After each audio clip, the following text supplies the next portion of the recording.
നമസ്തേ. പൊന്നോണമായി. പൊന്നോണത്തിന്റെ പ്രത്യേക പുത്തൻ പുലരിയിലേക്ക് എല്ലാ പ്രേക്ഷകർക്കും സ്വാഗതം. ഞാൻ പ്രദീപ് പിള്ള. ഞാൻ രോഹിണി മഹേഷ്. ഒട്ടനവധി വാർത്തകളുണ്ട്, വിശേഷങ്ങളുണ്ട്. ലോകമെമ്പാടും നിന്നുള്ള ജനങ്ങൾ, ജനത, ഭരണകൂടങ്ങൾ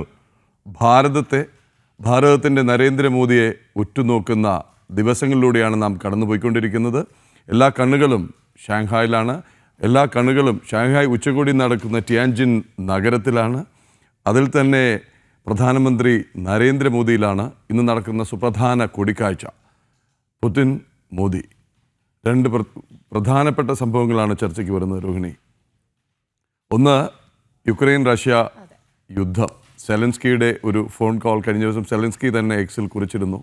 യുദ്ധം നിർത്താൻ മോദിയുടെ ഒരു ഇടപെടൽ ആവശ്യപ്പെട്ടിട്ടുണ്ട്. വെടിനിർത്താൻ പുടിനോട് പറയണം എന്നാണ്. വെടിനിർത്തലില്ലാതെ എന്ത് സമാധാന ചർച്ച നടത്തിയിട്ടും കാര്യമില്ല എന്നുള്ളത്.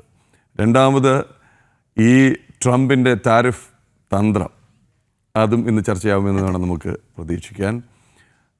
ഇങ്ങ് കേരളത്തിലും കൊണ്ടൊരു പ്രധാന വാർത്ത. ഹൈക്കോടതിയിൽ അയ്യപ്പ ഭക്ത സംഗമത്തിനെതിരായ ഹർജി ഇന്ന് പരിഗണനയിലാണ്. അയ്യപ്പ ഭക്തരാകെ രോഷത്തിലാണ്, അമർഷത്തിലാണ്. സങ്കടത്തിൻ്റെയും വിഷമത്തിൻ്റെയും കാര്യമില്ല. എന്തുദ്ദേശിച്ചിട്ടാണ് ഈ സർക്കാർ ഇങ്ങനെയൊരു സംഗമമായി വരുന്നത്? അത് പ്രായശ്ചിത്തമാണോ അതോ കച്ചവടമാണോ? അതുമല്ല, വോട്ട് ബാങ്ക് രാഷ്ട്രീയമാണോ? എന്താണ് ഉദ്ദേശിക്കുന്നത് എന്നുള്ളത്. ജനൻ ടി വിയെ സംബന്ധിച്ച് വളരെ പ്രധാനപ്പെട്ട ഒരു ദിവസം. 10ാം വയസ്സിലേക്ക് കടന്ന ജനൻ ടി വി 10ാമത്തെ ഓണം ആഘോഷിക്കുമ്പോൾ ഒരു അതിവിപുലമായ ഒരു ഓണപ്പാട്ട് ചിട്ടപ്പെടുത്തിയിരിക്കുകയാണ്. വളരെയധികം എഫേർട്ട് എടുത്ത്, വളരെയധികം ദിവസങ്ങളെടുത്ത് ഇൻഹൗസാണ് രചനയും സംഗീത സംവിധാനവും. പക്ഷേ ആൽബങ്ങളും സിനിമകളും സംവിധാനം ചെയ്ത ഉദയശങ്കറിനാണ് ഇതിൻ്റെ ചിത്രീകരണം നിർവഹിച്ചിരിക്കുന്നത്. ഇന്ന് ഞങ്ങൾക്ക് നിർവഹിക്കാനുള്ളത് അല്പസമയത്തിന് ശേഷം അതിൻ്റെ റിലീസാണ്. അതിനൊപ്പം ഗാനം രചിച്ച കൃഷ്ണരാജിനെയും VS കൃഷ്ണരാജിനെയും സംവിധാനം ചെയ്ത ഉദയശങ്കറിനെയും നമ്മൾ തത്സമയം പ്രതീക്ഷിക്കുന്നുണ്ട്.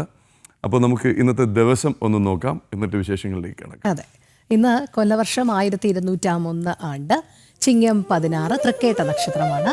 2025 സെപ്റ്റംബർ 1 തിങ്കൾ. ഇന്നത്തെ രാഹുകാലത്തിൻ്റെ സമയം രാവിലെ 7:49 മുതൽ 9:29 വരെയാണ്. ഈ രാഹുകാലത്തെക്കുറിച്ച് പറഞ്ഞപ്പോൾ, നമ്മൾ രാഹുകാലം പറയുമ്പോൾ ഒട്ടനവധി മെസ്സേജസ് വന്നിരുന്നു. പ്രത്യേകിച്ചും യുഎസിൽ നിന്ന് നമ്മുടെ ജയരാജ് ലാക്കാട്ട് ഒരു സന്ദേശം അയച്ചിരുന്നു. പലയിടങ്ങളിൽ പലതാണ് രാഹുകാലം. അപ്പോൾ ഒരു രാഹുകാലം പറഞ്ഞാൽ എങ്ങനെയാണ്? അപ്പോൾ നമ്മുടെ ഈ രാഹുകാലം, നമ്മുടെ ഈ ദിവസം, ഈ വിശേഷങ്ങളൊക്കെ പറയുന്നത് നമ്മുടെ സൂര്യകാലടി നമ്പൂതിരിയാണ്. അദ്ദേഹം മധ്യകേരളത്തിലിരുന്നാണ് ഇത് നോക്കുന്നത്. അപ്പോൾ ജയരാജ് പറയുന്ന അനുസരിച്ചാണെങ്കിൽ മലബാറിൽ, ഉത്തര കേരളത്തിൽ, മധ്യ കേരളത്തിൽ, ദക്ഷിണ കേരളത്തിലൊക്കെ ഇതിൽ ചെറിയ ഏറ്റക്കുറച്ചിലുകൾ ഉണ്ടാവാം. ഒരു കാര്യം ശ്രദ്ധിച്ചാൽ, കലണ്ടറിൽ ഇന്നത്തെ രാഹുകാലം എന്ന് പറയുന്നത് 7:30 മുതൽ 9 വരെയാണ്. അപ്പോൾ എനിക്ക് മനസ്സിലായത് സൂര്യോദയം അനുസരിച്ച് ഇത് അങ്ങോട്ടും ഇങ്ങോട്ടും മാറും എന്നാണ്. അപ്പോൾ നമുക്ക് ഒരു വിദഗ്ധനിൽ നിന്ന് ലഭ്യമായ രാഹുകാലമാണ് നമ്മൾ പ്രേക്ഷകരിലേക്ക് എത്തിക്കുന്നത്. എന്തായാലും നമുക്ക് വളരെ പെട്ടെന്ന് പ്രധാന വാർത്തകളിലേക്കൊന്ന് പ്രധാന തലക്കെട്ടുകൾ നോക്കാം. News headlines brought to you by Happy Jacks. Happy keeps everybody happy.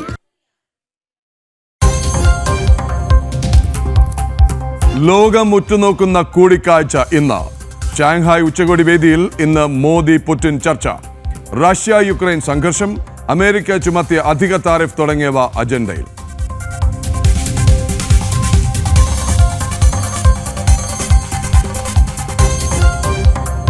ആഗോള അയ്യപ്പ ഭക്ത സംഗമത്തിനെതിരായ ഹർജി ഇന്ന് ഹൈക്കോടതിയിൽ. സർക്കാരിനെ തടയണം എന്നാവശ്യം. ഹർജി പരിഗണിക്കുക അവധിക്കാല ബെഞ്ച്.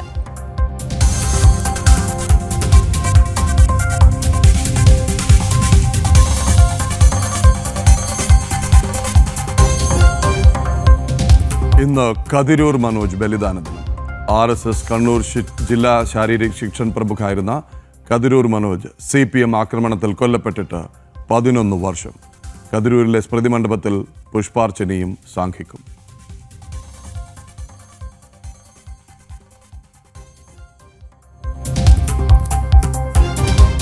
ലൈംഗികാരോപണങ്ങളിൽ നഷ്ടപ്പെട്ട പ്രതിച്ഛായ വീണ്ടെടുക്കാൻ രാഹുൽ മാങ്കൂട്ടത്തിൽ.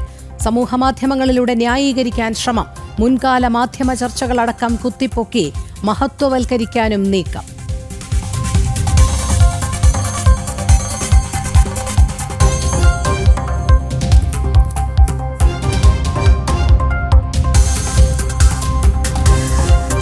വിമാനത്താവളങ്ങളിലൂടെയുള്ള യാത്രക്കാരുടെ ഡേറ്റ ചോർച്ചയിൽ നടപടി കടുപ്പിച്ച കസ്റ്റംസ്. ഡ്യൂട്ടി ഫ്രീ ഷോപ്പുകളിൽ നിരീക്ഷണം ശക്തം. പാസ്പോർട്ട് വിവരങ്ങൾ അടക്കം ചോർത്തിയെന്ന് കണ്ടെത്തൽ.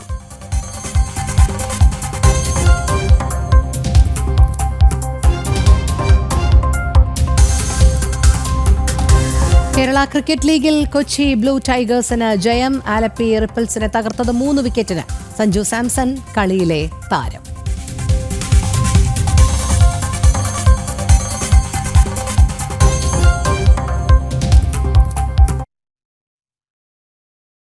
നമ്മൾ തുടക്കത്തിൽ പറഞ്ഞതുപോലെ നാടെങ്ങും ഓണം ആഘോഷിക്കാനുള്ള ഒരു ഒരുക്കത്തിൽ നിൽക്കുമ്പോൾ നമ്മുടെ ജനം ടി വിയും എല്ലാ തയ്യാറെടുപ്പുകളും നടത്തി കഴിഞ്ഞു. അല്ലെ, വൈവിധ്യമാർന്ന പരിപാടികളുമായി പ്രേക്ഷകരിലേക്ക് നമ്മൾ എത്തുകയാണ്. നാളെ കഴിഞ്ഞാൽ ഉത്രാടം എത്തിപ്പോയി. അതെ അതെ.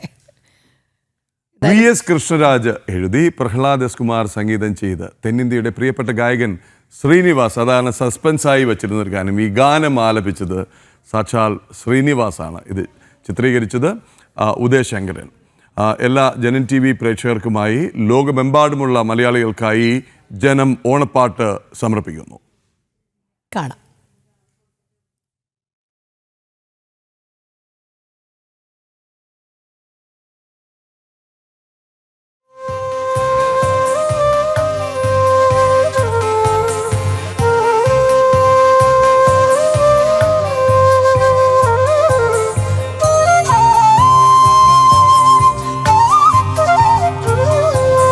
നിലവിൽ നിറയും നിറനീല നിലാവേ, പുലരെ വിരിയൂ അഴകാർന്നൊരു പൂവായി, പൊഞ്ചിങ്ങ ചിറകേറി ചിത്തം കുളിരേ, ഒരു തുമ്പച്ചിരി തൂകി അത്തം വരവാൻ, വയൽ നീളെ കിളി തേടും ഓണക്കതിരേ, മലയാളക്കരയിൽ നിലവിൽ നിറയും നിറനീല നിലാവേ, പുലരെ വിരിയൂ അഴകാർന്നൊരു പൂവാ.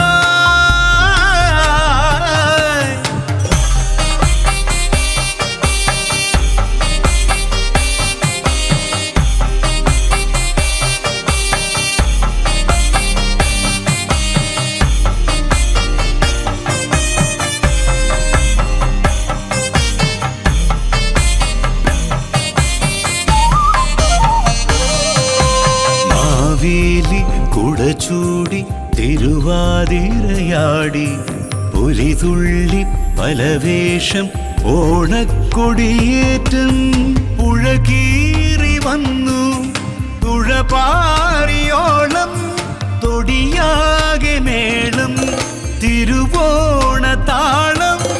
തുമ്പിലമേൽ തൊടുകരികൾ കിച്ചടി അവിയൽ പായസമധുരം.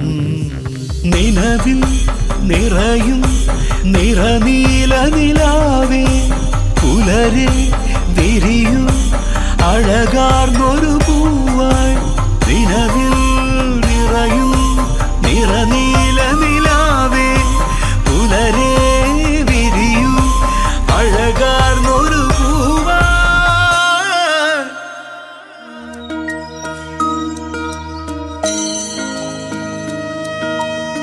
കല്യാൺ സിൽക്സ് ജനം ഓണപ്പാട്ട് brought to you by Kalyan silks, co-powered by Muthoot finance in association with Thiruvonam Babbar family wedding centre. അങ്ങനെ നമ്മുടെ തന്നെ കൃഷ്ണരാജ് രചിച്ച് എഴുതിയ വരികൾക്ക് പ്രഹ്ലാദ്, നമ്മുടെ ഓഡിയോ എഞ്ചിനീയറാണ്, പാവങ്ങളുടെ AR റഹ്മാൻ എന്ന് നമ്മൾ വിളിക്കുന്ന പ്രഹ്ലാദ് സംഗീതം നിർവഹിച്ച് സാക്ഷാൽ ശ്രീനിവാസ് ആലപിച്ച ഈ ഗാനം, അതിൻ്റെ ചിത്രീകരണം നിർവഹിച്ചത് ഉദയശങ്കരനാണ്. ഉദയശങ്കരൻ ഇപ്പോൾ നമ്മോടൊപ്പം തന്നെ ഉണ്ട്. ഉദയശങ്കരനിലേക്ക് പോകാം. അതുപോലെ തന്നെ ഇത് യാഥാർത്ഥ്യമായത്, ഇതൊരു വളരെ ചിലവേറിയ ഒരു പരിപാടിയാണ്.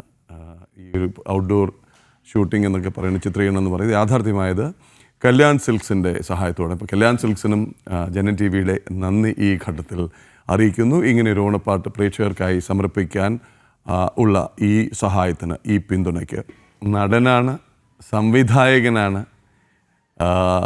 സിനിമ അസോസിയേറ്റ് ഡയറക്ടറാണ് സാക്ഷാൽ ലോഹിയുടെ, തമിഴിൽ 2 ചിത്രങ്ങൾ സംവിധാനം ചെയ്തയാളാണ്. പിന്നെ ഏറ്റവും വലിയ സ്പെഷ്യാലിറ്റി എന്ന് പറയുന്നത് ആൽബംസ് ആണ്. 200-ലേറെ ആൽബംസ്, അതിലെ സൂപ്പർ ഹിറ്റ് ഗാനങ്ങൾ ഒട്ടനവധി. അതെ. അല്പം രോഹിണി തന്നെ 1-2 പാട്ട് പറയുന്നുണ്ടായിരുന്നു. അതല്ല, ആൽബങ്ങളുടെ തുടക്കത്തിലെ ആ സുന്ദരിയെ വാ എന്നുള്ളത് മലയാളികളുടെ ഒക്കെ ഹൃദയം കവർന്ന ഒരു ഗാനമായിരുന്നു. അതിൽ നിന്നാണ് തുടക്കം. ഞാൻ ഏറെക്കാലം ധരിച്ചിരുന്നു അതൊരു സിനിമ പാട്ട് തന്നെയാണെന്നാണ്. ഒരു ആൽബത്തിലെ പാട്ടാണെന്ന് പോലും അറിയാത്ത വിധം പോപ്പുലറായി ജനങ്ങൾ ഇങ്ങനെ ആലപിച്ചുകൊണ്ടിരുന്നു.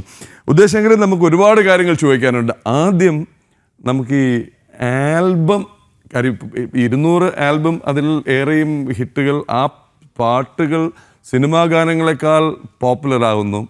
ആൽബത്തിലേക്ക് ചുവടുവെച്ചത് എങ്ങനെ എന്ന് ഒരു അടക്കും ചിട്ടയൊന്നും ഇല്ലാതൊക്കെ ഞങ്ങൾ ചോദിക്കും കേട്ടോ.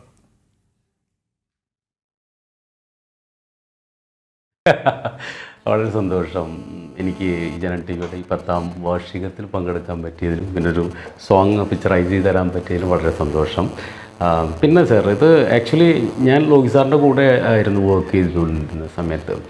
അപ്പോൾ കുട്ടിക്കാലം മുതൽ പാട്ടുകളോട് ഭയങ്കര ഇഷ്ടമാണ്.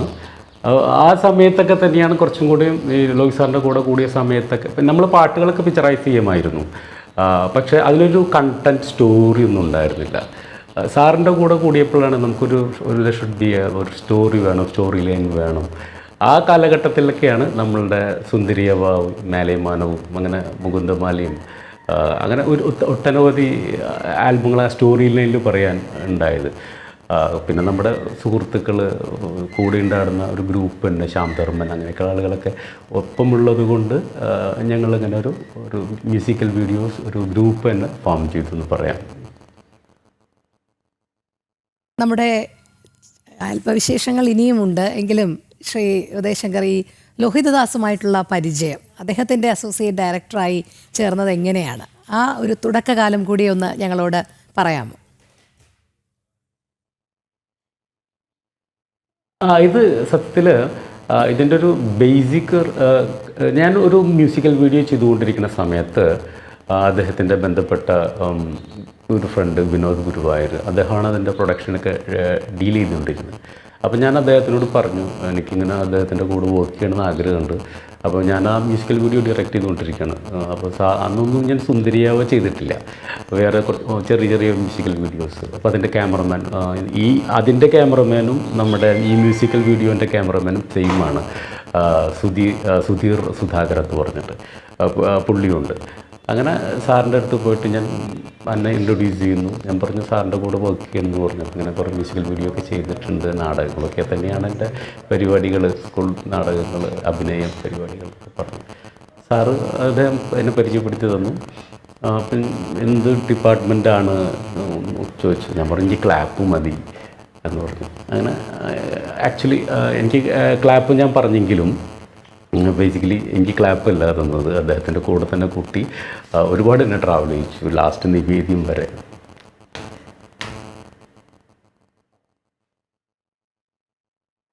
വിശേഷങ്ങൾ പങ്കുവയ്ക്കുകയാണ്. നമ്മുടെ ജനത്തിൻ്റെ ഓണപ്പാട്ടിൻ്റെ വിശേഷങ്ങൾ കൂടി ചോദിക്കാം. അത് ആ ചിത്രീകരണ വേള എങ്ങനെയായിരുന്നു? എനിക്ക് ഏറ്റവും അവസാനം ഒരു കാര്യം ചോദിക്കാനുണ്ടെന്ന് ഓർപ്പിക്കണം.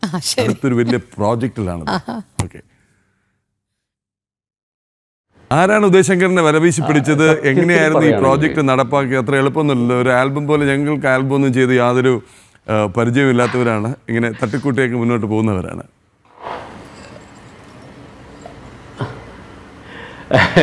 ബേസിക്കലി ഇത് last year I did for one song ഞാൻ ചെയ്തിട്ടുണ്ടായിരുന്നു കഴിഞ്ഞ വർഷം ജനൻ ടി വിയുടെ. ഈ സെയിം പ്രഹ്ലാദനും കൃഷ്ണരാജും തന്നെ മ്യൂസിക്കിൽ അവരുടെ കോമ്പോയിൽ ചെയ്തിട്ടുണ്ടായിരുന്നു കഴിഞ്ഞ വർഷം. ഇത് 2ാമത്തെ വർഷമാണ്. അപ്പോൾ അന്നത്തെ ഒരു ക്വാളിറ്റി കീപ്പ് ചെയ്തുകൊണ്ടായിരിക്കണം എനിക്ക് ഈ ഒരു മ്യൂസിക്കൽ വീഡിയോ ചെയ്യാനും വീണ്ടും ഒരു ഓപ്പർച്യൂണിറ്റി കിട്ടിയെന്ന് തോന്നുന്നു.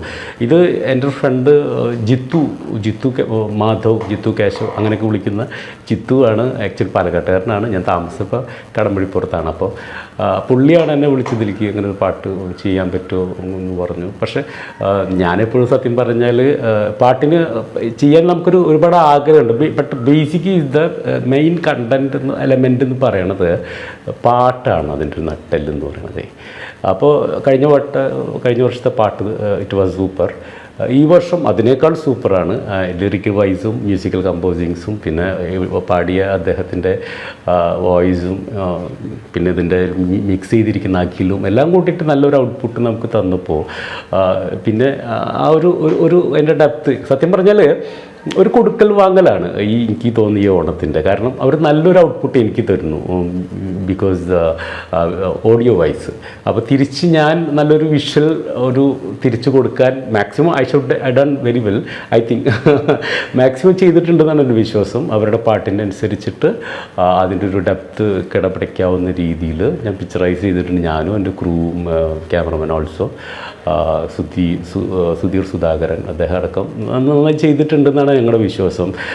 എനിവേ പിന്നെ ഈ ഓണം എന്ന് പറഞ്ഞാൽ ശരിക്കും പറഞ്ഞാൽ സത്യത്തിൽ ഈ കുറേ നാളുകൾക്ക് ശേഷം ഇപ്പോൾ ഇതിലൊരു അഭിനയിച്ച ആളുകൾ എന്നൊക്കെ പറയണത് ഒരു ഫ്രണ്ട്ലിയാണ് എല്ലാവരും. ബിക്കോസ് നമ്മുടെ ഫാമിലി ഫ്രണ്ട്സ് ആകെ 2 പേരും മാത്രമേ പ്രൊഫഷണൽ ആക്ടേഴ്സ് ഉള്ളൂ, ഹീറോയിനും പിന്നെ ഹീറോയിൻ്റെ സിസ്റ്റേഴ്സ്. ബാക്കിയൊക്കെ എൻ്റെ വൈഫിൻ്റെ ഒക്കെ പരിചയക്കാരികളും എൻ്റെ നൈബേഴ്സും എല്ലാവരും കൂടിയിട്ട്. പക്ഷെ അവരുടെ ഈ ഓണ പിക്ചറൈസേഷൻ ടൈം എന്ന് പറഞ്ഞൊരു ഈ ഷൂട്ട് സമയത്ത് അവർക്ക് ഉണ്ടാകുന്നൊരു ഭയങ്കര എക്സൈറ്റ്മെൻ്റ് എന്ന് വെച്ചാൽ ദ ഫീൽ ജസ്റ്റ് അവർ ഇതുവരെ ഓണം എന്ന് പറയുന്ന സെലിബ്രേഷൻ, കാരണം ഭക്ഷണത്തിൻ്റെ കാര്യമായാലും ലിറിക്കൽ വൈസ് അദ്ദേഹം എഴുതി വെച്ചിരിക്കുന്ന ഓണസദ്യ, അതുപോലെ ആ ഒരു ഓണത്തിൻ്റെ സെലിബ്രേഷൻ, മറ്റേ വടംവലി ആയാലും മറ്റേ കുറുവടി ആയാലും ആ ഓണപ്പൂക്കളിടുന്നതിൽ ഒരു ഫാമിലിയുടെ ഒരു എന്താണ് ഓണം എന്ന് പറയുന്നത്. ഈ വരുന്ന ഓണത്തിന് മുമ്പേ ദേ ഫെൽറ്റ് വെരി വെൽ എന്ന് വേണം പറയാം. അത് തന്ന ജനം ടി വിക്കും ഒരുപാട് സന്തോഷം. കാരണം അങ്ങനെ ഒരു ഓണം നമുക്ക് തന്നു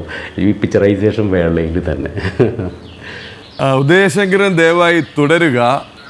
ഈ വരികൾ രചിച്ച VS കൃഷ്ണരാജ് നമ്മോടൊപ്പം ചേരുന്നു. അങ്ങ് അകലെ അദ്ദേഹത്തിൻ്റെ വീട്ടിലിരുന്നാണ് ഇപ്പോൾ സൂമിൽ ചേരുന്നത്. കൃഷ്ണരാജ് നമസ്തേ, ഗുഡ് മോർണിംഗ്. ഒരു കാര്യം ചോദിക്കട്ടെ ആദ്യം തന്നെ. വളരെ സത്യസന്ധമായി ആത്മാർത്ഥമായി ധൈര്യമായി ഉത്തരം പറയണം. ആരാ ഇത് എഴുതിയത്?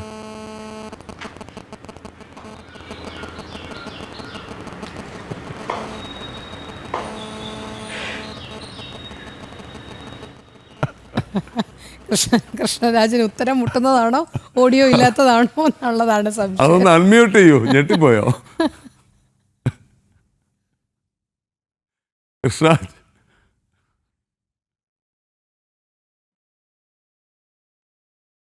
കൃഷ്ണരാജ് ചോദ്യം കേട്ട് ഞെട്ടിയതാണോ? ഓഡിയോ കിട്ടുന്നില്ല എന്ന് തോന്നുന്നു. എന്തായാലും കൃഷ്ണരാജ് ഒന്ന് അൺമ്യൂട്ട് ചെയ്യാൻ ശ്രമിക്കുവോ? മീറ്റിംഗിൽ കയറുമ്പോഴിങ്ങനെ തന്നെയാണ്. അത് ശരി. കൃഷ്ണനിലേക്ക് കൃഷ്ണൻ കേൾക്കാമോ? കേൾക്കാമോ? ഇപ്പോ കേൾക്കാം. ചോദ്യം കേട്ടിരുന്നോ? കേട്ടു. പറയൂ. എഴുതിയത് ഞാൻ തന്നെയാണ്. കഴിഞ്ഞ തവണയും എഴുതിയിരുന്നു. ഇങ്ങനെ ഒരു ചോദ്യം ഞാൻ പ്രതീക്ഷിച്ചു. ഇതിനപ്പുറം ഒരു ചോദ്യമാണ് പ്രതീക്ഷിച്ചത്. പക്ഷെ ഇതിലായിപ്പോയല്ലോ എന്നുള്ള സന്തോഷമുണ്ട്. ഏതായാലും വളരെ സന്തോഷം. അതിപ്പോ എഴുതിയത് എന്നുള്ള നിലയ്ക്ക് മാത്രമല്ല സന്തോഷം, അത് ശ്രീനിവാസിനെ പോലെ തെന്നിന്ത്യയിൽ ഏറ്റവും അറിയപ്പെടുന്ന, മലയാളികൾക്ക് ഏറ്റവും പ്രിയപ്പെട്ട ഒരു ഗായകൻ, AR റഹ്മാന്റെ ഒക്കെ പാട്ടുകൾ ആലപിക്കുന്ന ഒരാൾ പാടിയത് ഓർക്കുമ്പോൾ വളരെ സന്തോഷം. അദ്ദേഹം വളരെ ഇഷ്ടപ്പെട്ടു എന്ന് പറഞ്ഞപ്പോൾ അതിലേറെ സന്തോഷം. പിന്നെ പ്രഹ്ലാദാണ് ഇതിന്റെ മ്യൂസിക് ചെയ്തത്. ഒരു കുറച്ച് ദിവസത്തെ പണി ഉണ്ടായിരുന്നു, അതിന് പിന്നിൽ കഷ്ടപ്പാടുണ്ടായിരുന്നു. ഏതായാലും അവസാനം ഒരു തവണ കേട്ടാൽ ഒന്നുകൂടി മൂളിപ്പോകുന്ന തരത്തിലൊരു സംഗീതമാണ് പ്രഹ്ലാദ് ചെയ്തു വെച്ചത്. അതിനൊപ്പിച്ച് വരികൾ എഴുതുക എന്നുള്ളതായിരുന്നു എന്റെ കർത്തവ്യം. അത് നിറവേറ്റാനായി എന്ന് വിശ്വസിക്കുന്നു. അത് ശ്രീനിവാസ് സാറും അത് ഇഷ്ടപ്പെട്ടു എന്ന് പറഞ്ഞു. ഇപ്പോൾ ഡയറക്ടർ ഉദയശങ്കരനും പറയുന്നുണ്ട്. അപ്പോ അങ്ങനെ ഒരു ടീം വർക്കിന്റെ റിസൾട്ടാണ് ഈ പാട്ട്. അതിൽ ഏറെ അഭിമാനിക്കുന്നു, സന്തോഷിക്കുന്നു. നമ്മൾ പണിയെടുക്കുന്ന സ്ഥാപനത്തിന് വേണ്ടി നമ്മൾ അധികമായി എന്തെങ്കിലും ചെയ്യുക എന്ന് പറയുമ്പോൾ അത് ഏറെ സന്തോഷം തരുന്ന ഒരു കാര്യമാണ്.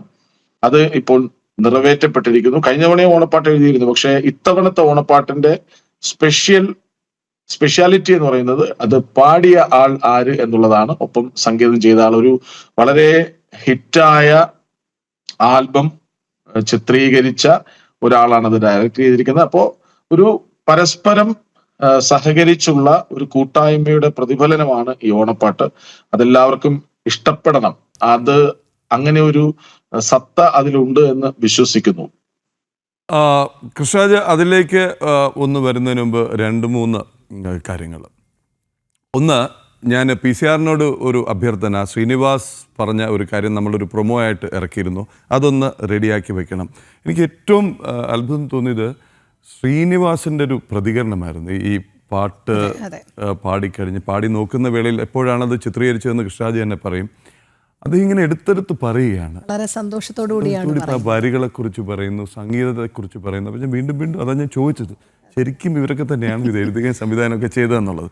അപ്പോൾ ശ്രീനിവാസിനെ പോലൊരു ഗായകൻ എന്തായാലും ഒരു PR-ന് വേണ്ടി അല്ലെങ്കിൽ ഒരു രാഷ്ട്രീയക്കാരെ പോലെയൊന്നും അങ്ങനെ പറയേണ്ട ഒരു കാര്യമില്ല. ആ പറയുന്നൊരു ആത്മാർത്ഥമായിട്ട് അദ്ദേഹം, എന്നിട്ട് വീണ്ടും അത് കൃഷ്ണൻ പറയും. ആ ശ്രീനിവാസുമായിട്ടുള്ള ഒരു എൻഗേജ്മെൻ്റ് ഒന്ന് പറയാമോ കൃഷ്ണരാജ്? കാര്യം പല ഘട്ടങ്ങളിലായിട്ടാണത് പാടിയത്. അതിനിടയ്ക്ക് ചില ട്രാക്കുകളൊക്കെ എടുത്ത് അയച്ചു തരുന്ന കാഴ്ചയൊക്കെ ഞാൻ കണ്ടു. അതിൽ കൂടി ഒന്ന് കൊണ്ടുപോകാമോ പെട്ടെന്ന്? അതായത് നമ്മുടെ ജി സുരേഷ് കുമാർ സാറ്, നമ്മുടെ എക്സിക്യൂട്ടീവ് ചെയർമാൻ, നിർമ്മാതാവ്, അദ്ദേഹത്തോട് ഞാൻ ഇങ്ങനെ ചോദിച്ചു. അപ്പോൾ ഇദ്ദേഹത്തിന്റെ ഇന്റർവ്യൂ നമുക്ക് കിട്ടിയിരുന്നു, ഓണത്തിന് അഭിമുഖം നൽകിയിരുന്നു ശ്രീനിവാസ് സാർ. അപ്പൊ അന്ന് ഞാനിങ്ങനെ അദ്ദേഹത്തോട് രഹസ്യമായി ചോദിച്ചു, നമ്മുടെ ഓണപ്പാട്ട് ശ്രീനിവാസ് സാറിനോട് പാടാൻ പറ്റുമോ എന്ന് ചോദിക്കാവോ എന്ന് ചോദിച്ചു. അപ്പോൾ തന്നെ മുന്നിൽ നിൽക്കുന്ന ശ്രീനിവാസ് സാർ, അതിന് കുഴപ്പമില്ല, ശ്രീനിവാസ് പാടും എന്ന് പറഞ്ഞു. അപ്പോഴാണ് ശ്രീനിവാസ് സാർ ചോദിക്കുന്നത്, എന്ത് പാടും എന്നാണ് ചോദിച്ചു. പറഞ്ഞു, അല്ല, ജനൻ ടിവിയുടെ ഓണപ്പാട്ടെ, അത് ശ്രീനിവാസ് പാടും എന്ന് പറഞ്ഞു. അപ്പൊ അദ്ദേഹം പറഞ്ഞു, എനിക്ക് അതിന്റെ ട്രാക്ക് ചെയ്ത് അയച്ചു തന്നാൽ മതി, ഞാനത് പാടി തരാം എന്ന് പറഞ്ഞു. സത്യത്തിൽ അദ്ദേഹം പിന്നീട് ഇങ്ങോട്ട് അന്വേഷിക്കുകയായിരുന്നു, എനിക്ക് ആ ഓണപ്പാട്ട് പാടണം, എനിക്ക് അതിന്റെ വരികളും ട്രാക്കും ഒന്ന് അയച്ചു തരും എന്ന് പറഞ്ഞു. അയച്ചു കൊടുത്തു. അദ്ദേഹം അത് വളരെ പെട്ടെന്ന് തന്നെ ചെന്നൈയിൽ ഇരുന്നുകൊണ്ട് അദ്ദേഹം സ്റ്റുഡിയോയിൽ നിന്ന് പാടി അത് അയച്ചു തരികയായിരുന്നു. പിന്നെ ഇവിടെ മിക്സിംഗ് ജോലിയാണ് ബാക്കിയുണ്ടായിരുന്നത്. ഇതിനുശേഷം ഞങ്ങൾ ചെന്നൈയിൽ ചെല്ലുമ്പോൾ അദ്ദേഹത്തെ വിളിച്ചിട്ട് ഒന്ന് കാണാമോ, ഈ പാട്ടിന്റെ വരികളൊന്ന് പാടാമോ, ഞങ്ങൾ ചിത്രീകരിക്കാൻ വേണ്ടിയാണെന്ന് പറഞ്ഞപ്പോൾ അദ്ദേഹം പിന്നെന്താ, വന്നോളൂ എന്ന് പറഞ്ഞു. അവിടെ ചെന്ന് ഞങ്ങൾ അതിന്റെ ഷൂട്ടിംഗ് ഒക്കെ കഴിഞ്ഞ ശേഷം അദ്ദേഹത്തിന്റെ അടുത്ത് ചെന്ന് ഞാൻ ചോദിച്ചു, സാർ ശരിക്കും ഈ പാട്ട് ഇഷ്ടപ്പെട്ടോ എന്ന് ചോദിച്ചു. അപ്പൊ അദ്ദേഹം പറഞ്ഞു, സത്യമായും കൃഷ്ണരാജ്, എനിക്ക് ഒരുപാട് ഇഷ്ടപ്പെട്ടു, അങ്ങനെയെങ്കിൽ ഒന്ന് മൈക്കിന് മുന്നിൽ പറയാമോ എന്ന് ചോദിച്ചപ്പോഴാണ് അദ്ദേഹം അത് പ്രതികരിച്ചത്. അദ്ദേഹത്തിന്റെ ഉള്ളിൽ നിന്നുള്ള പ്രതികരണമാണെന്ന് ശരിക്കും നേരിൽ ബോധ്യപ്പെട്ടത് കൊണ്ടാണ് വളരെ സന്തോഷം, വളരെ അഭിമാനം. അദ്ദേഹം ഈ പാട്ട് പാടാൻ സമ്മതിച്ചത് വലിയൊരു കാര്യം, പാടിക്കഴിഞ്ഞിട്ട് അത് നന്നായി എന്ന് പറഞ്ഞത് അതിലേറെ സന്തോഷം തരുന്ന കാര്യം. നമുക്ക് ശ്രീനിവാസന്റെ അന്നത്തെ ആ പ്രതികരണം കൂടി കേൾക്കണം. എടുത്തു പറയുന്നുണ്ട് വളരെ മനോഹരമായ ഒരു ഓണപ്പാട്ട് എന്നുള്ളത്. അതോടൊപ്പം അതിലേക്ക് എത്താം. അതിനു മുൻപ് കൃഷ്ണരാജ്, ഈ രചന നിർവഹിക്കുന്ന വേളയിൽ ഇതൊക്കെ തന്നെയായിരുന്നു മനസ്സിലൂടെ കടന്നുപോയത്? എപ്പോഴും രചയിതാവിന് കൃത്യമായി അതൊന്ന് വിഷ്വലൈസ് ചെയ്യാൻ കഴിയുമല്ലോ. അപ്പോൾ നമ്മൾ ഈ കണ്ട പാട്ടിലെ ആ ചിന്തകളിലൂടെ ഇതിലൂടെയൊക്കെ തന്നെയാണോ അന്നും കടന്നുപോയത്? തീർച്ചയായും ഒരു ഓണപ്പാട്ടാകുമ്പോൾ ഓണത്തിന്റെ എല്ലാ കാര്യങ്ങളും ഒന്ന് പറഞ്ഞു പോണം. അപ്പൊ ഒരു പെൺകുട്ടിയുടെ ഓർമ്മയിൽ നിന്ന് ഒരു നിലാവിനോട് നാളെ ഒരു പൂവായി വിരിയാമോ എന്ന് ചോദിക്കുന്നിടത്താണ് പാട്ട് തുടങ്ങുന്നത്.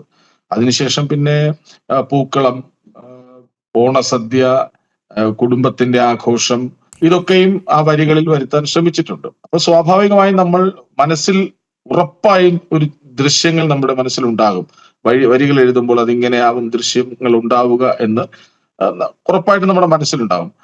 ഏകദേശം അതിനോടൊക്കെ ചേർന്ന് നിൽക്കുന്ന ഇത് തന്നെയാണ് ഈ ഉദയശങ്കരൻ എന്നെ വിളിച്ചിട്ട് രണ്ടാമത് നേരിൽ കണ്ടപ്പോഴും അദ്ദേഹം എന്നോട്, ഞാൻ അങ്ങോട്ട് സംസാരിക്കും മുമ്പേ പറഞ്ഞു വെച്ചത്, ഞാൻ മനസ്സിൽ എന്താണോ ഉദ്ദേശിച്ചെഴുതിയത് അതുമായി ചേർന്ന് നിൽക്കുന്ന കാര്യങ്ങൾ തന്നെയായിരുന്നു.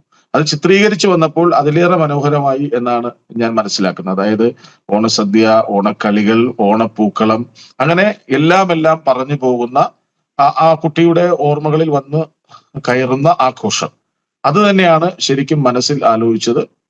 ആ നിലാവ് ഒരു പൂവായി മാറുന്ന കാഴ്ച തന്നെയാണ് എനിക്ക് ആ ദൃശ്യങ്ങളിൽ കാണാനായത്. നമുക്കേ ആ പ്രതികരണം ഒന്ന് കാണാം. ശ്രീനിവാസിന്റെ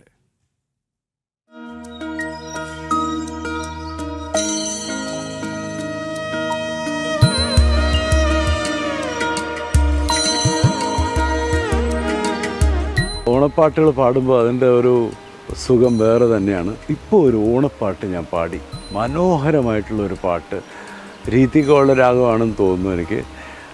പ്രഹ്ലാദാണ് മ്യൂസിക് ചെയ്തിരിക്കുന്നത്, കൃഷ്ണരാജാണ്, അസാധ്യമായിട്ടുള്ള വരികളാണ്. It's A beautiful song. ജനം ഓണപ്പാട്ട്.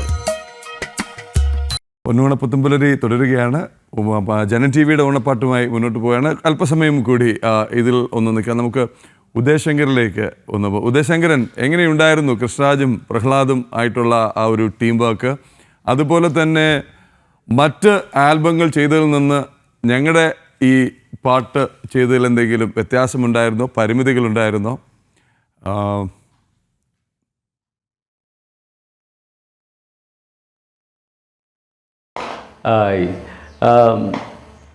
സത്യത്തിൽ സാർ, നമുക്ക് കഴിഞ്ഞ വർഷത്തേക്കാളും ഈ വർഷത്തിന് കുറച്ചും കൂടി ഭംഗി കൂട്ടി തന്നിട്ടുണ്ട്.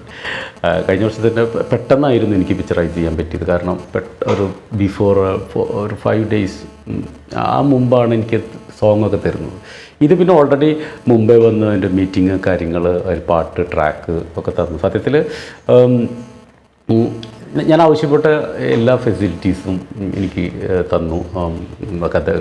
കഥകളിയുടെ ഇതും മറ്റോ ശിങ്കാരിമേളവും അങ്ങനെ എല്ലാം ഒത്തൊരുമിച്ച് ഞാൻ റിക്വയർ ചെയ്ത എല്ലാതും എനിക്ക് പ്രൊവൈഡ് ചെയ്തിട്ടുണ്ട് ഇപ്രാവശ്യം. കഴിഞ്ഞ പ്രാവശ്യം ഓൾസോ. അപ്പോൾ പിന്നെ മാത്രമല്ല, പ്രഹ്ലാദിൻ്റെ മ്യൂസിക്, അതുപോലെ തന്നെ നമ്മുടെ കൃഷ്ണരാജിൻ്റെ നല്ല ലാളിത്യമാർന്ന വരികൾ. കാരണം അദ്ദേഹം പറഞ്ഞ പോലെ കാരണം നിലാവത്ത്, കാരണം ആരംഭിക്കുന്നത് തന്നെ ഒരു രാത്രിയിൽ ഇറങ്ങിപ്പോകുന്ന പെൺകുട്ടിയാണ്. മേ ബി അത്തത്തിൻ്റെ തലേദിവസം ഇറങ്ങിപ്പോകുന്ന പെൺകുട്ടിയാണ്. പക്ഷേ മോർണിംഗ് പിറ്റേ ദിവസത്തെ ഒരു പൂവായിരിക്കുക എന്ന് ആഗ്രഹിക്കുന്നൊരു കുടുംബമാണ്. അപ്പോൾ ആ രീതിയിൽ തന്നെയാണ് മാക്സിമം അദ്ദേഹത്തിൻ്റെ വരികളോട് ചേർന്ന് നിൽക്കുന്ന രീതിയിൽ തന്നെയാണ് അങ്ങനെ കഥ പോകുന്നത്. കാരണം എപ്പോഴും ഒരു പെയിൻ ഓഫ് സെപ്പറേഷൻ, അതാണല്ലോ നമുക്ക് ഓണം എന്ന് പറയുന്നത്. എപ്പോഴൊരു നമ്മുടെ മനസ്സിൽ ഓരോ വർഷം വരുമ്പോഴും ഓണത്തിൻ്റെ നൊസ്റ്റാൾജിക്ക് ഫീൽ ചെയ്യുമ്പോൾ പോരാ പോരാ പോരാ എന്നുള്ളതാണ്. ഈ വർഷത്തെ ഓണം അടുത്തത് നന്നാക്കണം, അങ്ങനെ അതുപോലെ.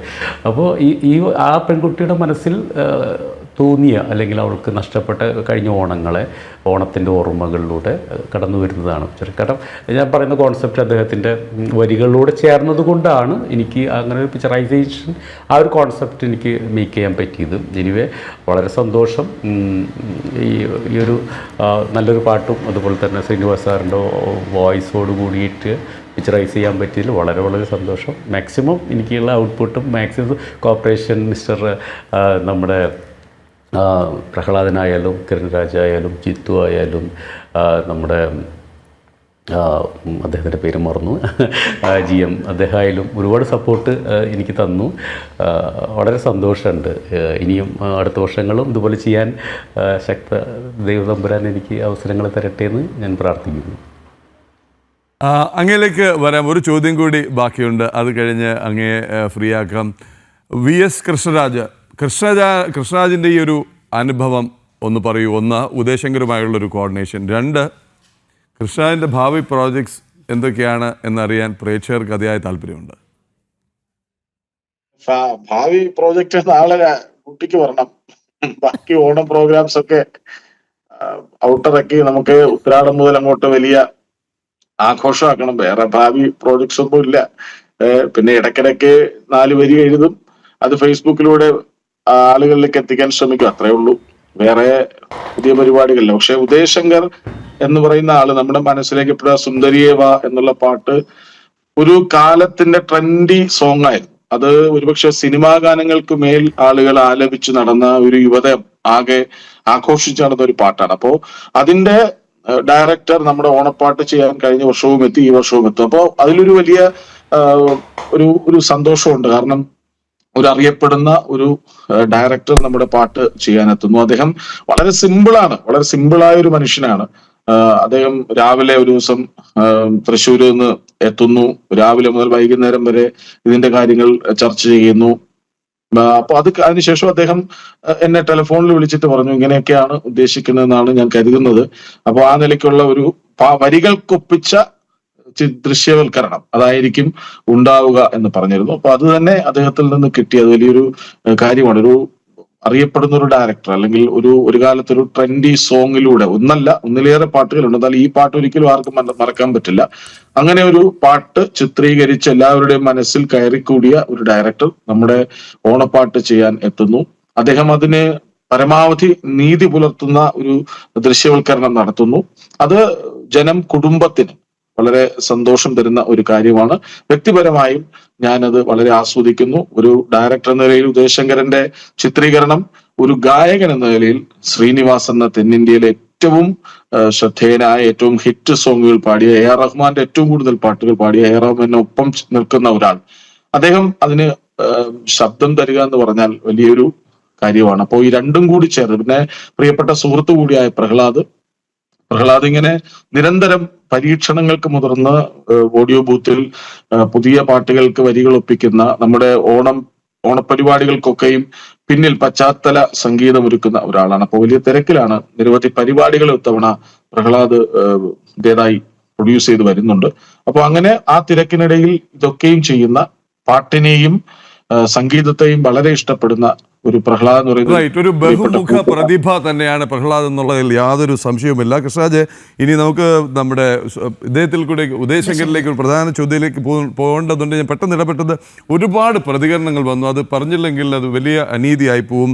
പ്രദീപ് PP-യുടെ പ്രതികരണമുണ്ട്. കൃഷ്ണരാജ് അഭിനന്ദനങ്ങൾ, കൃഷ്ണരാജിക്ക് അഭിനന്ദനങ്ങൾ. ഉഷ നല്ലൂർജി പ്രഹ്ലാദ്ജിക്ക് അനുമോദനങ്ങളുണ്ട്. പ്രകാശൻ വേലുക്കുട്ടി അനുമോദനം അറിയിക്കുന്നു കൃഷ്ണരാജിയെ.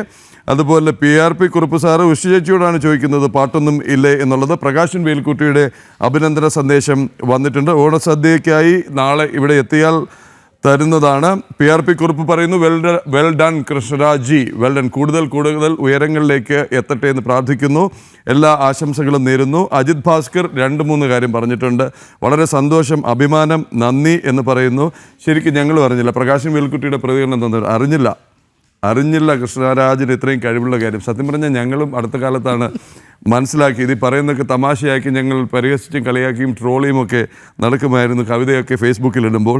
അതുപോലെ വിജീഷ് PP-യുടെ പ്രതികരണമുണ്ട്. കൃഷ്ണരാജി, ഓണപ്പാട്ട് നന്നായിരിക്കുന്നു, വരും കാലങ്ങളിലും തുടങ്ങണം.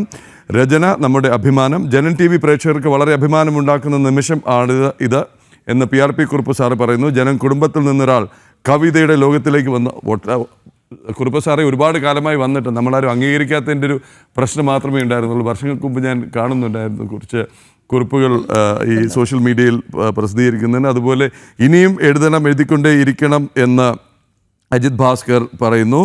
ഈശ്വരൻ അനുഗ്രഹിക്കട്ടെ. കുറുപ്പ് സാർ പറയുന്ന ആശംസകൾ നേരുന്നു. എഴുത്തിലേക്ക് ശ്രദ്ധ കേന്ദ്രീകരിക്കുമെന്ന് കരുതുന്നെന്ന് വിചാരിച്ചു. ജനം TV വിടരുത്, ജനത്തിൽ പ്രവർത്തിച്ചുകൊണ്ട് മുന്നേറുക എന്നൊരു ഉപദേശം കൂടി കുറുപ്പ് സാർ തരുന്നു. എനിക്കും അതൊക്കെ പറയാനുള്ളൂ. കൃഷ്ണരാജ്, ഉദയശങ്കറിലേക്ക് ഒരു ചോദ്യം കൂടി ചോദിച്ചിട്ട് നമുക്ക് മറ്റു വാർത്തകളിലേക്ക് കിടക്കണം. പ്രേക്ഷകർ കാത്തിരിക്കുന്നു. ഉദയശങ്കരൻ, ഒരു ഒറ്റ ചോദ്യം കൂടി. തമിഴ് 2 സിനിമ സംവിധാനം ചെയ്തു, അതിൻ്റെ അനുഭവം പെട്ടെന്ന് ഒപ്പം അടുത്ത പ്രോജക്റ്റിന് പറയാൻ പറ്റുന്ന വിശേഷങ്ങൾ, റസൂൽ പൂക്കുട്ടിക്കൊപ്പം ചെയ്യുന്ന പ്രോജക്റ്റിൻ്റെ ഇപ്പോൾ ഈ ഘട്ടത്തിൽ വെളിപ്പെടുത്താൻ കഴിയുന്ന കാര്യങ്ങൾ പ്രേക്ഷകർക്കായി. ഞാൻ തമിഴിൽ ലോഹി സാർ മരിച്ചതിന് ശേഷമാണ് ബേസിക്കലി ഞാൻ തമിഴിൽ പോയി 2 പടം ഡയറക്റ്റ് ചെയ്തത്. അതിനുശേഷം പിന്നെ കുറച്ച് ഗ്യാപ്പ് വന്നു. ഞാൻ കൊറോണ കാര്യങ്ങളൊക്കെ വന്നു. നല്ലൊരു ആർട്ടിസ്റ്റിന് ഡേറ്റൊക്കെ ഉണ്ടായിരുന്നു തമിഴിൽ. പക്ഷേ കൊറോണയ്ക്ക് ശേഷം അത് വർക്കൗട്ടായില്ല. പിന്നീട് ഞാൻ വീണ്ടും റസൂൽ പൂക്കുട്ടിയുടെ പുള്ളി ഒറ്റാന്ന് പറഞ്ഞ പടം ഡയറക്റ്റ് ചെയ്ത് പുള്ളിയുടെ കൂടെ അസോസിയേറ്റ് ചെയ്തു. ഒരു ലെജൻഡായ വ്യക്തിയുടെ കൂടെ അസോസിയേറ്റ് ചെയ്യുക, അതുപോലെ ലോഹി സാറിൻ്റെ കൂടെ അസോസിയേറ്റ് ചെയ്തിരുന്നല്ലോ.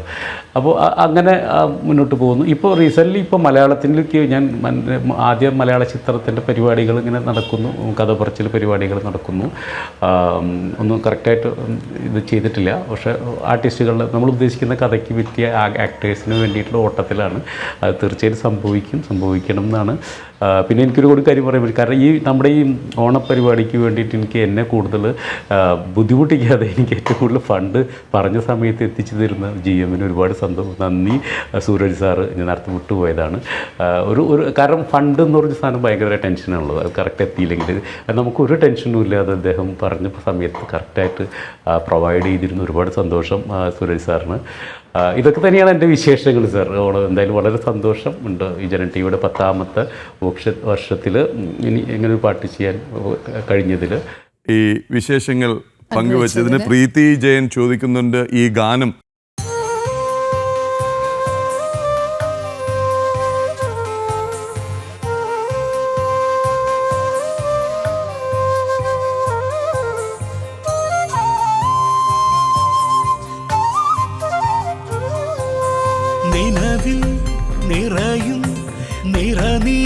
നിലാവേ പുലരെ വിരിയൂ അഴകാർന്നൊരു പൂവായി പൊഞ്ചിങ്ങ ചിറകേറി ചിത്തം കുളിരേ ഒരു തുമ്പച്ചിരി തൂകി അത്തം വരവാൻ വയൽ നീളെ കിളി തേടും ഓണക്കതിരേ മലയാളക്കരയിൽ നിലവിൽ നിറയും നിറനീല നിലാവേ പുലരെ വിരിയൂ അഴകാർന്നൊരു പൂവാ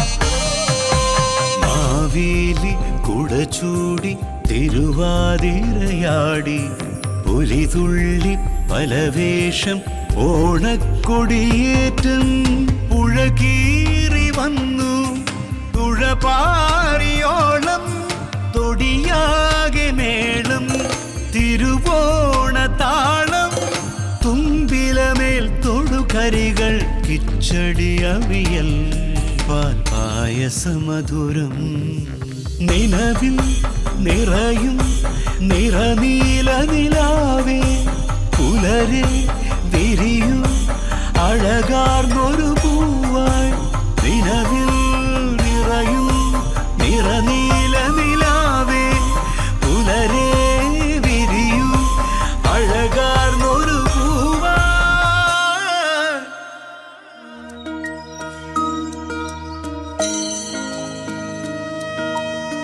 കല്യാൺ സിൽക്സ് ജനം ഓണപ്പാട്ട് brought to you by Kalyan silks co-powered by Muthoot finance in association with Thiruvonam Babbar family wedding centre. Preethi Jayan, വിഷമിക്കേണ്ട. ഇത് പ്രീതി ഇപ്പോൾ ഓർപ്പിച്ചുകൊണ്ടാണ് ഒരിക്കൽ കൂടി നമ്മൾ കേൾപ്പിക്കേണ്ടത് തന്നെയായിരുന്നു. അപ്പോൾ തന്നെ നമ്മൾ വർത്തമാനത്തിൽ അങ്ങനെ മുഴുകി പോവുകയായിരുന്നു. ഇടയ്ക്കിടയ്ക്ക് ഈ പാട്ടുണ്ടാവും, ഈ ഓണക്കാലം പാടും. കാര്യം ഓണം പൊന്നോണ പുത്തൻ പുലരി തുടങ്ങിയിട്ടേ ഉള്ളൂ. അപ്പോൾ ഇനി അധികം ഉണ്ടാവും. കുറുപ്പ് സാറ് ജനം ടി വിയുടെ ഓണത്തിൻ്റെ പരിപാടികൾ എന്തൊക്കെയാണ് എന്ന്, താര അഭിമുഖങ്ങളുണ്ടാവും, ചാറ്റ് ഷോസ് ഉണ്ടാവും, സംഗീത സംവാദമുണ്ടാവും, ഞങ്ങൾ ഇടയിൽ കയറാതെയുള്ള ചില ചാറ്റ് ഷോകളുണ്ടാവും. ചില നിങ്ങൾക്കൊക്കെ സുപരിചിതരായ വളരെ പ്രിയപ്പെട്ട ഒട്ടനവധി പേർ അവർ പാട്ടായും വർത്തമാനമായും സംവാദമായും അഭിമുഖമായും അങ്ങനെ പിന്നെ ആറന്മുളയായും വള്ളസദ്യയായും ഒക്കെ മുന്നിലേക്ക് എത്തും. ഇന്ന് മുതൽ ഇതിൻ്റെ ടീസറുകൾ പ്രൊമോകൾ പോയി തുടങ്ങും. ആ ഉറപ്പ് തന്നിട്ടുണ്ട് VS കൃഷ്ണരാജ്. അതിനെക്കുറിച്ചൊന്നും പറഞ്ഞില്ല. എന്തായാലും ഇന്ന് മുതൽ ഈ ചെറിയ ചെറിയ സൂചനകൾ വന്നു തുടങ്ങും. മുഴുവൻ സൂചനയും നമുക്ക് നൽകാൻ കഴിയില്ല. അതെ, എന്തായാലും ഒന്നുറപ്പ്, വിഭവ സമൃദ്ധമായിരിക്കും. ജനം ടി വിയുടെ പ്രേക്ഷകരെ മനസ്സിൽ കണ്ടുകൊണ്ട് തന്നെയാണ് ഓരോ പരിപാടിയും ചെയ്തിരിക്കുന്നത്. വളരെ സർപ്രൈസിങ് ആയിട്ടുള്ള ചില കാര്യങ്ങളുണ്ടാവും. അത് വന്നു കഴിഞ്ഞ് കുറുപ്പ് സാറിനോട് പറയാം, അല്ലെങ്കിൽ രഹസ്യമായി പറയാം. വളരെ നന്ദി. സദാനന്ദൻ നെടുതലംജി യുടെ അഭിനന്ദനം വന്നിട്ടുണ്ട്. കഴിവുള്ളവർ ഇനിയും ജനം ടി വിയിലുണ്ടെങ്കിൽ നമുക്ക് അടുത്ത ഓണത്തിന് വിപുലമായ ഒരു ഓണപരിപാടി തന്നെ ഉണ്ടാക്കാൻ സാധിക്കും. ഞാൻ സമ്മതിക്കില്ല സദാനന്ദൻ നെടുതലംജി എന്ന വാർത്തയാരും നോക്കും. ഒന്ന് പറഞ്ഞാൽ മതി, ഓണപരിപാടി ഉണ്ടാക്കാൻ എല്ലാവരും കൂടെ ഇറങ്ങി പുറപ്പെടും. എന്തായാലും നമുക്ക് നോക്കാം. അതുപോലെ ഉഷാജി ഓർമ്മിപ്പിക്കുന്നു, പ്രഹ്ലാദ്ജിയെ മറക്കരുത്. സംഗീത സംവിധായകൻ, ഒരിക്കലും മറക്കാൻ കഴിയില്ല ഞങ്ങൾക്ക് പ്രഹ്ലാദ്ജിയെ. സംഗീതം, പ്രഹ്ലാദ്ജിയെ മറക്കരുത്. ടീം ജനം ഒരിക്കലും ഇല്ല ഉഷേച്ചി, ഞങ്ങൾക്ക് ആർക്കും മറക്കാൻ കഴിയുന്നൊരു വ്യക്തിത്വമല്ല പ്രഹ്ലാദ്.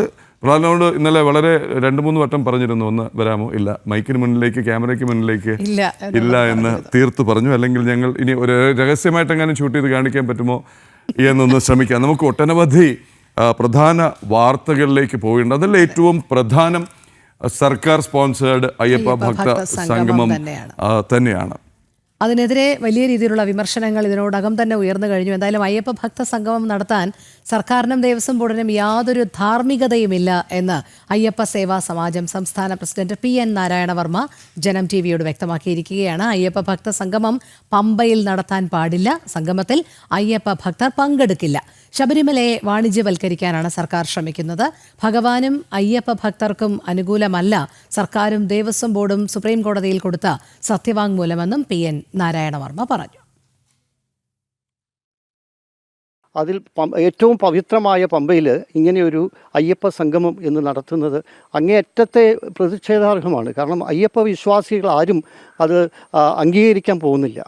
കാരണം 2018 അനുഭവങ്ങൾ ആരും ആ വിഷമതകളും ആ അഗ്നിയൊന്നും അവരുടെ മനസ്സിൽ കെട്ടടങ്ങിയിട്ടില്ല. ശബരിമലയ്ക്ക് വേണ്ടിയിട്ടും അതുപോലെ അയ്യപ്പന് വേണ്ടിയിട്ടും ഈ വ്യാജമായ അഫിഡവിറ്റുകളാണ് കോടതിയിൽ സമർപ്പിച്ചിട്ടുള്ളത്. ഭക്തജനങ്ങൾക്ക് അനുകൂലമല്ല, അയ്യപ്പനും അനുകൂലമല്ല. ശരിക്കും ദേവസ്വം ബോർഡ് അത് ചെയ്യാൻ പാടില്ലാത്തതായിരുന്നു. ഇപ്പോൾ നമ്മൾ മനസ്സിലാക്കിയിരിക്കുന്നത് അത് ഇപ്പോൾ ഓരോ ഭക്തജനങ്ങളല്ല, അവിടെ വരുന്നവരെല്ലാം തന്നെ ഓരോ കാറ്റഗറൈസ് ചെയ്ത് അവർക്ക് സംഭാവനകളായിട്ട് കാർഡ് കൊടുത്തുകൊണ്ട്, പ്രിവിലേജ് കാർഡ് കൊടുത്ത് ഇതൊരു പ്രത്യേക സംവിധാനത്തിൽ പണം ഉണ്ടാക്കുവാനുള്ള ഒരു മാർഗമായിട്ടാണ് എന്ന് എനിക്ക് തോന്നുന്നു. കാരണം അങ്ങനെയാണ് ഇപ്പോൾ നമ്മൾ ഈ റിപ്പോർട്ടുകൾ കാണുന്നത്. ഇത് എന്താണ് അതിൻ്റെ ഉദ്ദേശം എന്നുള്ളത് വ്യക്തമാക്കുന്നില്ല. ഭക്തജനങ്ങളെ ശരിക്കും ബോധ്യപ്പെടുത്തണം ഇവരെന്തിനാണ് ഇങ്ങനൊരു സമ്മേളനം നടത്താൻ ഉദ്ദേശിക്കുന്നത്. തിരുവനന്തപുരത്തോ അല്ലെങ്കിൽ അങ്ങനെയുള്ള നഗരങ്ങളിലാണ് ഇതൊക്കെ നടത്തേണ്ടത്. ഇവരൊരു ബിസിനസ് ഒരു ലാക്കോടുകൂടി കാണുന്ന ഇങ്ങനെയുള്ള സമ്മേളനം ഒരിക്കലും പവിത്രമായ പമ്പയിൽ അത് നടത്താൻ പാടില്ല എന്നാണ് എൻ്റെ അഭിപ്രായം. ഈ വാർത്തയുടെ കൂടുതൽ വിവരങ്ങളുമായി അരുൺ കൊടുങ്ങൂർ ചേരുന്നു നമ്മളോടൊപ്പം.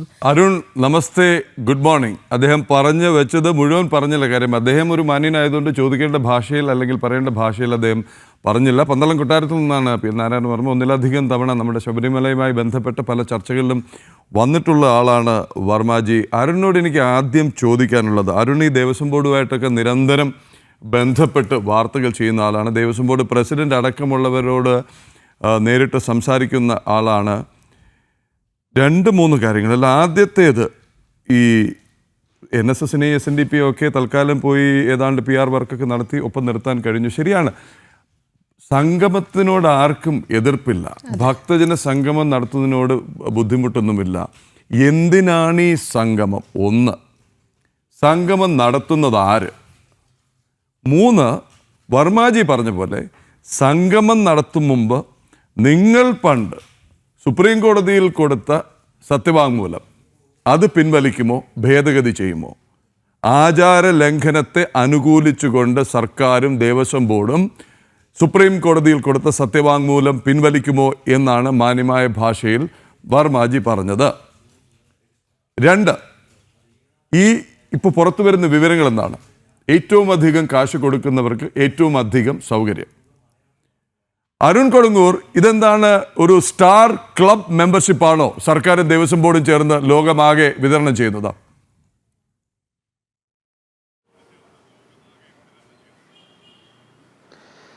പ്രതിപാദനേറ്റ് ഏറ്റവും പ്രധാനപ്പെട്ടായി നമ്മൾ പറയേണ്ട ഒരു കാര്യം, ഈ നാരായണവർമ്മ എന്നുള്ള ഒരു പേര് 2018 മുതൽ ഭക്തരെ സംബന്ധിച്ചോളം ഒരിക്കലും മറക്കാത്ത ഒരു പേരാണ്. കാരണം അത്ര വലിയ തീം ഭക്തരുടെ മനസ്സിലേക്ക് കോരിയിട്ടപ്പോൾ ഭക്തർക്കൊപ്പം നിന്നുകൊണ്ട്, ഭക്തർക്കൊപ്പം നിലയുറച്ചുകൊണ്ട് ആ പോരാട്ടത്തിൽ മുന്നിൽ നിന്ന് അയച്ച ഒരാളാണ് അദ്ദേഹം. ഇന്ന് അയ്യപ്പ സേവാ സമാജത്തിൻ്റെ സംസ്ഥാന പ്രസിഡന്റ് കൂടിയാണ്.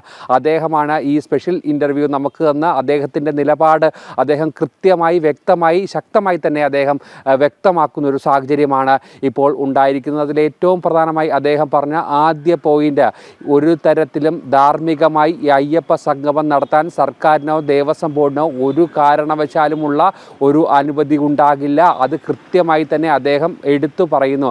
കാരണം അത്ര വലിയ ക്രൂരമായ ഇടപെടലാണ് അന്ന് സർക്കാർ ചെയ്തത്. 2018 മുതൽ ഇങ്ങോട്ട് ആരംഭിച്ച ആ ഓരോ നടപടിക്രമങ്ങളും സർക്കാരിൻ്റെ ഭാഗത്തുനിന്നും ദേവസ്വം ബോർഡിൻ്റെ ഭാഗത്തുനിന്നും ഉണ്ടായ ആ വീഴ്ചകളൊക്കെ തന്നെയും, അതോടൊപ്പം തന്നെ ശബരിമലയുടെ ഏറ്റവും പവിത്രമായ, പരിശുദ്ധമായ, പരിപാവനമായ ആചാരങ്ങൾ തച്ചു തകർക്കാൻ സർക്കാരിൻ്റെ ഭാഗത്തുനിന്നും ഉണ്ടായ നീചമായ പ്രവർത്തികൾ, അതൊക്കെ തന്നെ അക്കമിട്ട് നിരത്തിക്കൊണ്ടാണ് അദ്ദേഹം തൻ്റെ നിലപാട് വ്യക്തമാക്കിയിരിക്കുന്നത്. എന്തായാലും ധാർമ്മികമായ ഒരു കാര്യങ്ങളും ഈ ഒരു അയ്യപ്പ ഭക്ത സംഗമം നടത്താൻ സർക്കാരിനില്ല എന്നുള്ളതാണ് അദ്ദേഹം പ്രധാനമായും മുന്നോട്ട് വെക്കുന്നത്. കാരണം അന്ന് അത്ര വലിയ ഒരു വിഷമമാണ് ഭക്തജനങ്ങൾക്ക് മേലുണ്ടായത്. അത് ഒരു കാരണവശാലും മറക്കില്ല. ആ തീ മനസ്സിൽ നിന്നും കെട്ടിട്ടില്ല എന്നുള്ള ഒരു കൃത്യമായ ഒരു കാര്യമാണ് അദ്ദേഹം പറഞ്ഞിരിക്കുന്നത്.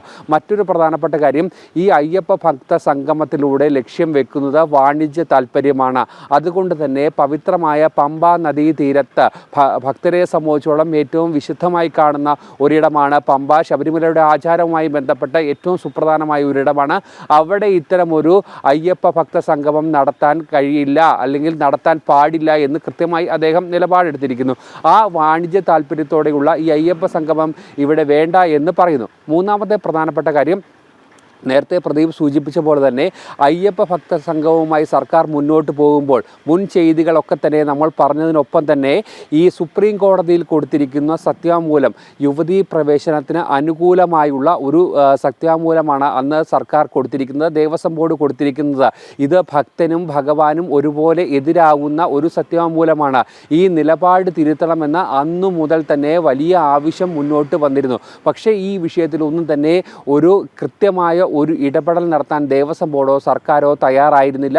അതുകൊണ്ട് തന്നെ അത്തരമൊരു നിലപാട് സ്വീകരിച്ച സർക്കാരാണ് ഇപ്പോൾ അയ്യപ്പ ഭക്ത സംഘവുമായി മുന്നോട്ട് പോകുന്നത്. ഈ കാര്യങ്ങളാണ് അദ്ദേഹം പ്രധാനമായും ചൂണ്ടിക്കാട്ടിച്ചത്. അതോടൊപ്പം തന്നെ ഒരു കാര്യം കൂടി അദ്ദേഹം പറയുന്നു, അയ്യപ്പ വിശ്വാസികളൊന്നും തന്നെ ഈ സമ്മേളനത്തിൽ പങ്കെടുക്കില്ല. കാര്യങ്ങളെല്ലാം തന്നെ ഈ വാക്കുകളിലൂടെ കൃത്യമായി തന്നെ അദ്ദേഹം തൻ്റെ നിലപാട് ഏറ്റവും ശക്തമായി തന്നെ പറയുകയും ചെയ്തിരിക്കുകയാണ്. അതോടൊപ്പം തന്നെ ഏറ്റവും പ്രധാനപ്പെട്ട മറ്റൊരു ചോദ്യം, എന്താണ് ഈ അയ്യപ്പ ഭക്ത സംഗമം കൊണ്ട് ലക്ഷ്യം വെക്കുന്നത് എന്നുള്ള ഒരു വലിയ ചോദ്യമാണ് നിലവിൽ വരുന്നത്. എന്തായാലും ആ കാര്യങ്ങൾക്കൊക്കെ തന്നെ ഇന്ന് 3 മണിയോടെ Devaswom board president advocate PS പ്രശാന്താണ് ഇന്ന് വാർത്താ സമ്മേളനം നടത്തുന്നത്. കഴിഞ്ഞ ദിവസം ഒക്കെ തന്നെ ദേവസ്വം മന്ത്രി VN വാസവനായിരുന്നു അയ്യപ്പ സംഗമത്തെക്കുറിച്ച് വിശദീകരിക്കാനായി വന്നത്. എന്തായാലും ദേവസ്വം ബോർഡ് മുന്നോട്ട് വെച്ച ഒരു പ്രോജക്റ്റ് അത് സർക്കാരിൻ്റെ പ്രോജക്റ്റായി അവർ മാറ്റി. അത് തെരഞ്ഞെടുപ്പ് അടക്കം ലക്ഷ്യം വെച്ചുകൊണ്ടുള്ള ഒരു വലിയ വിമർശനമാണ് സർക്കാരിന് ആ സമയത്ത് നേരിടേണ്ടി വന്നത്. എന്തായാലും അരുൺ കൊടുങ്ങൂർ, ദയവായി തുടരുക. 2 കാര്യങ്ങൾ ഇത് വിശദമായി ചർച്ച ചെയ്യേണ്ട വിഷയമാണ്. 2-3 ചോദ്യങ്ങൾ ഇനിയും ബാക്കിയാണ്. നമുക്കൊരു ഇടവേളയും അതിനുശേഷം ഇതുവരെയുള്ള തലക്കെട്ടുകളൊന്ന് കണ്ടുവരാം. കാര്യം പ്രധാനമന്ത്രി നരേന്ദ്രമോദി ഷാങ്ഹായ് ഉച്ചകോടിയുടെ വേദിയിൽ എത്തിയിരിക്കുകയാണ്.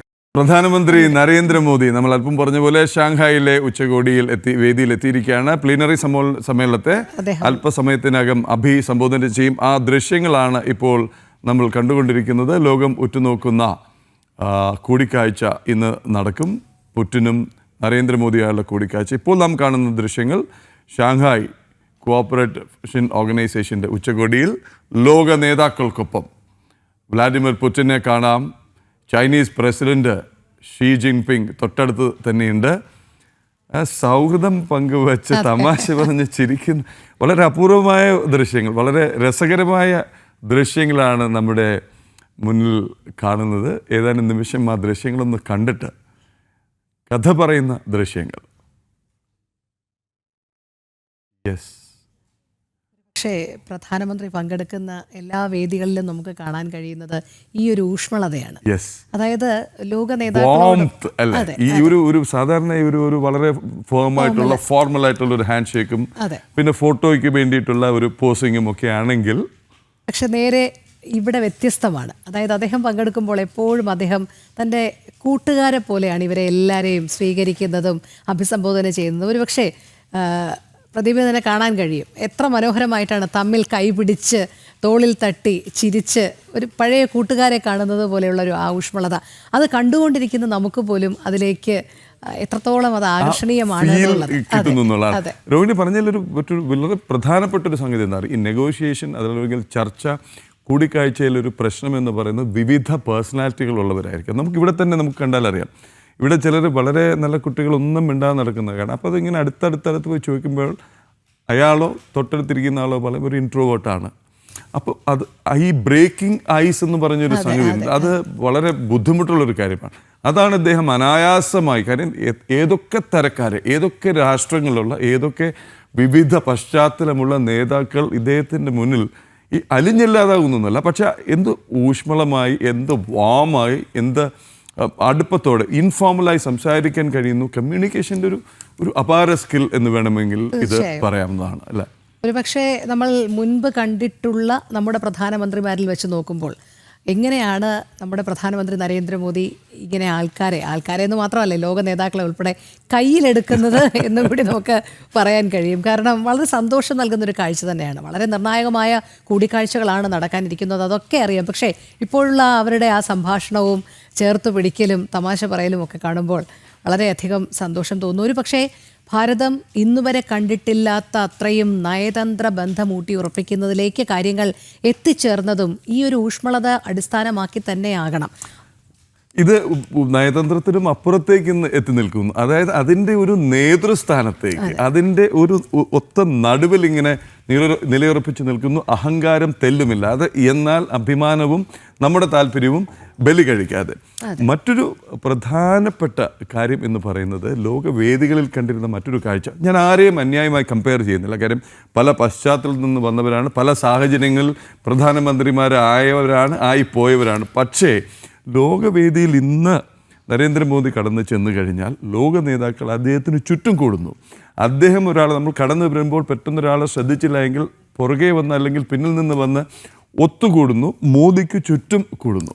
ഇത് ഒരു വീമ്പ് പറച്ചിലല്ല. മറ്റു പല പ്രധാനമന്ത്രിമാരുടെയും കാഴ്ച ഒരു പക്ഷേ അങ്ങനെ ഒരാളുണ്ടെന്ന് പോലും അറിയാൻ പറ്റാത്ത വിധത്തിൽ ഈ കൂട്ടത്തിലൊരു ചിത്രമായി മാറുന്ന കാഴ്ചയാണ് പലപ്പോഴും കാണുന്നത്. എന്തായാലും അഭിമാനത്തിൻ്റെ നിമിഷങ്ങളാണ്. ഇനി വാർത്ത നമ്മൾ എത്ര ആകാംക്ഷയോടെ എത്ര ആവേശത്തോടെ ഉറ്റുനോക്കുന്നുവോ അതുപോലെ തന്നെ ലോകം മുഴുവൻ ഇന്ന് അവിടേക്ക് ഉറ്റുനോക്കുകയാണ്. ലോകക്രമം എങ്ങനെ മാറി മറിയുന്നു എന്ന് അറിയാനായി നമുക്ക് ഈ വിശേഷങ്ങളിലേക്ക് വരാം. ഇതിൻ്റെ തത്സമയ സംപ്രേഷണത്തിലേക്ക് വരാം. ഐസൻ ജോസ് എത്തിയിട്ടുണ്ട്. താമസിയാതെ ഐസൻ ജോസ് തത്സമയം എത്തും എന്ന് പ്രതീക്ഷിക്കുന്നു. വേഗം തയ്യാറായി വരൂ ഐസൻ. നമുക്ക് തലക്കെട്ടുകൾ ഒന്ന് നോക്കി വരാം. ഇതുവരെയുള്ള news headlines brought to you by Happy Jacks. Happy keeps everybody happy.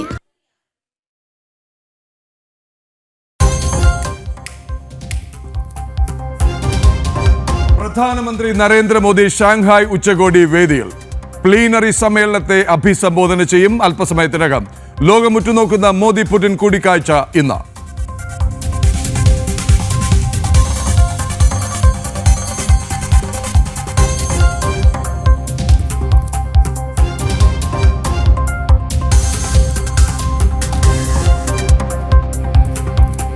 സർക്കാരിന്റെ അയ്യപ്പ ഭക്ത സംഗമത്തിനെതിരെ ആളിക്കത്തി പ്രതിഷേധം. സംഗമം നടത്താൻ സർക്കാരിന് ധാർമ്മിക അവകാശമില്ലെന്ന് അയ്യപ്പ സേവാ സമാജം അധ്യക്ഷൻ PN നാരായണവർമ്മ. സർക്കാർ പരിപാടിയിൽ ഭക്തർ എത്തില്ല. അയ്യപ്പ ഭക്ത സംഗമത്തിനെതിരായ ഹർജി ഇന്ന് ഹൈക്കോടതിയിൽ.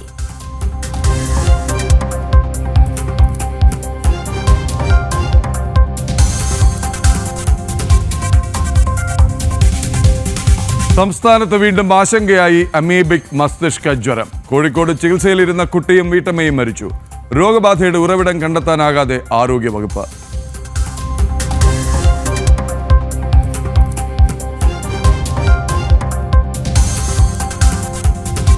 ഇന്ന് കതിരൂർ മനോജ് ബലിദാന ദിനം.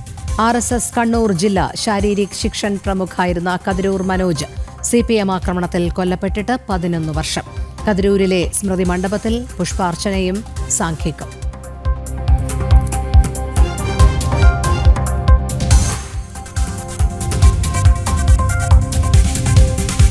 ലൈംഗികാരോപണങ്ങളിൽ നഷ്ടപ്പെട്ട പ്രതിച്ഛായ വീണ്ടെടുക്കാൻ രാഹുൽ മാങ്കൂട്ടത്തിൽ. സാമൂഹ്യ മാധ്യമങ്ങളിലൂടെ ന്യായീകരിക്കാൻ ശ്രമം. മുൻകാല മാധ്യമ ചർച്ചകളടക്കം കുത്തിപ്പൊക്കി മഹത്വവൽക്കരിക്കാനും നീക്കം.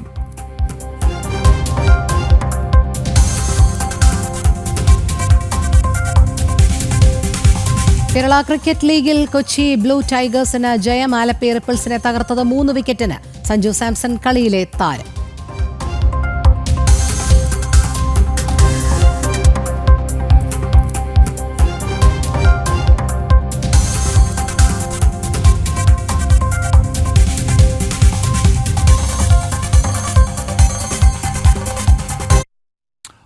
നേരെ ചൈനയിലെ ഷാങ്ഹായ് ഉച്ചകോടി വേദിയിലേക്കാണ് നമ്മൾ പോകുന്നത്. അവിടെ പ്രധാനമന്ത്രി നരേന്ദ്രമോദി ഇന്ന് പ്ലീനറി സെഷനെ അഭിസംബോധന ചെയ്യും. അതൊന്ന്.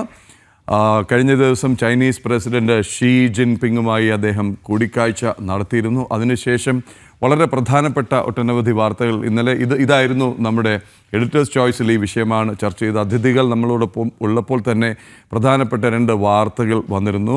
വിദേശകാര്യ സെക്രട്ടറി വിക്രം മിശ്രി മാധ്യമങ്ങളോട് പറഞ്ഞ 2 സുപ്രധാന കാര്യങ്ങൾ. ഒന്ന്, അതിർത്തി പ്രശ്നത്തിന് പരിഹാരത്തിന് ധാരണയായി എന്നുള്ളത്. ഇനി അതിൻ്റെ പ്രായോഗിക വശങ്ങൾ എങ്ങനെ വർക്കൗട്ട് ചെയ്യുമെന്നത്, അതിൻ്റെ ലോജിസ്റ്റിക്സ് അടക്കം അത്ര എളുപ്പമല്ല. വർഷങ്ങളായി ഇങ്ങനെ കൂടിക്കൊണ്ടിരിക്കുന്ന ട്രൂപ്പ് മൂവ്മെൻറ്റ് അല്ലെങ്കിൽ ട്രൂപ്പ് സാന്നിധ്യം, ആ സൈനിക സാന്നിധ്യം പിൻവലിക്കുക എന്നുള്ളത്. രണ്ടാമത്തെ വളരെ പ്രധാനപ്പെട്ട ഒരു കാര്യം, ശ്രദ്ധേയമായി തോന്നിയ ഒരു ഡെവലപ്മെൻ്റ് എന്ന് പറയുന്നത്, അതിർത്തി കടന്നുള്ള തീവ്രവാദത്തെ സംയുക്തമായി നേരിടും എന്ന് വിക്രം മിശ്രി പറയുന്നു ഈ ചർച്ചയ്ക്ക് ശേഷം.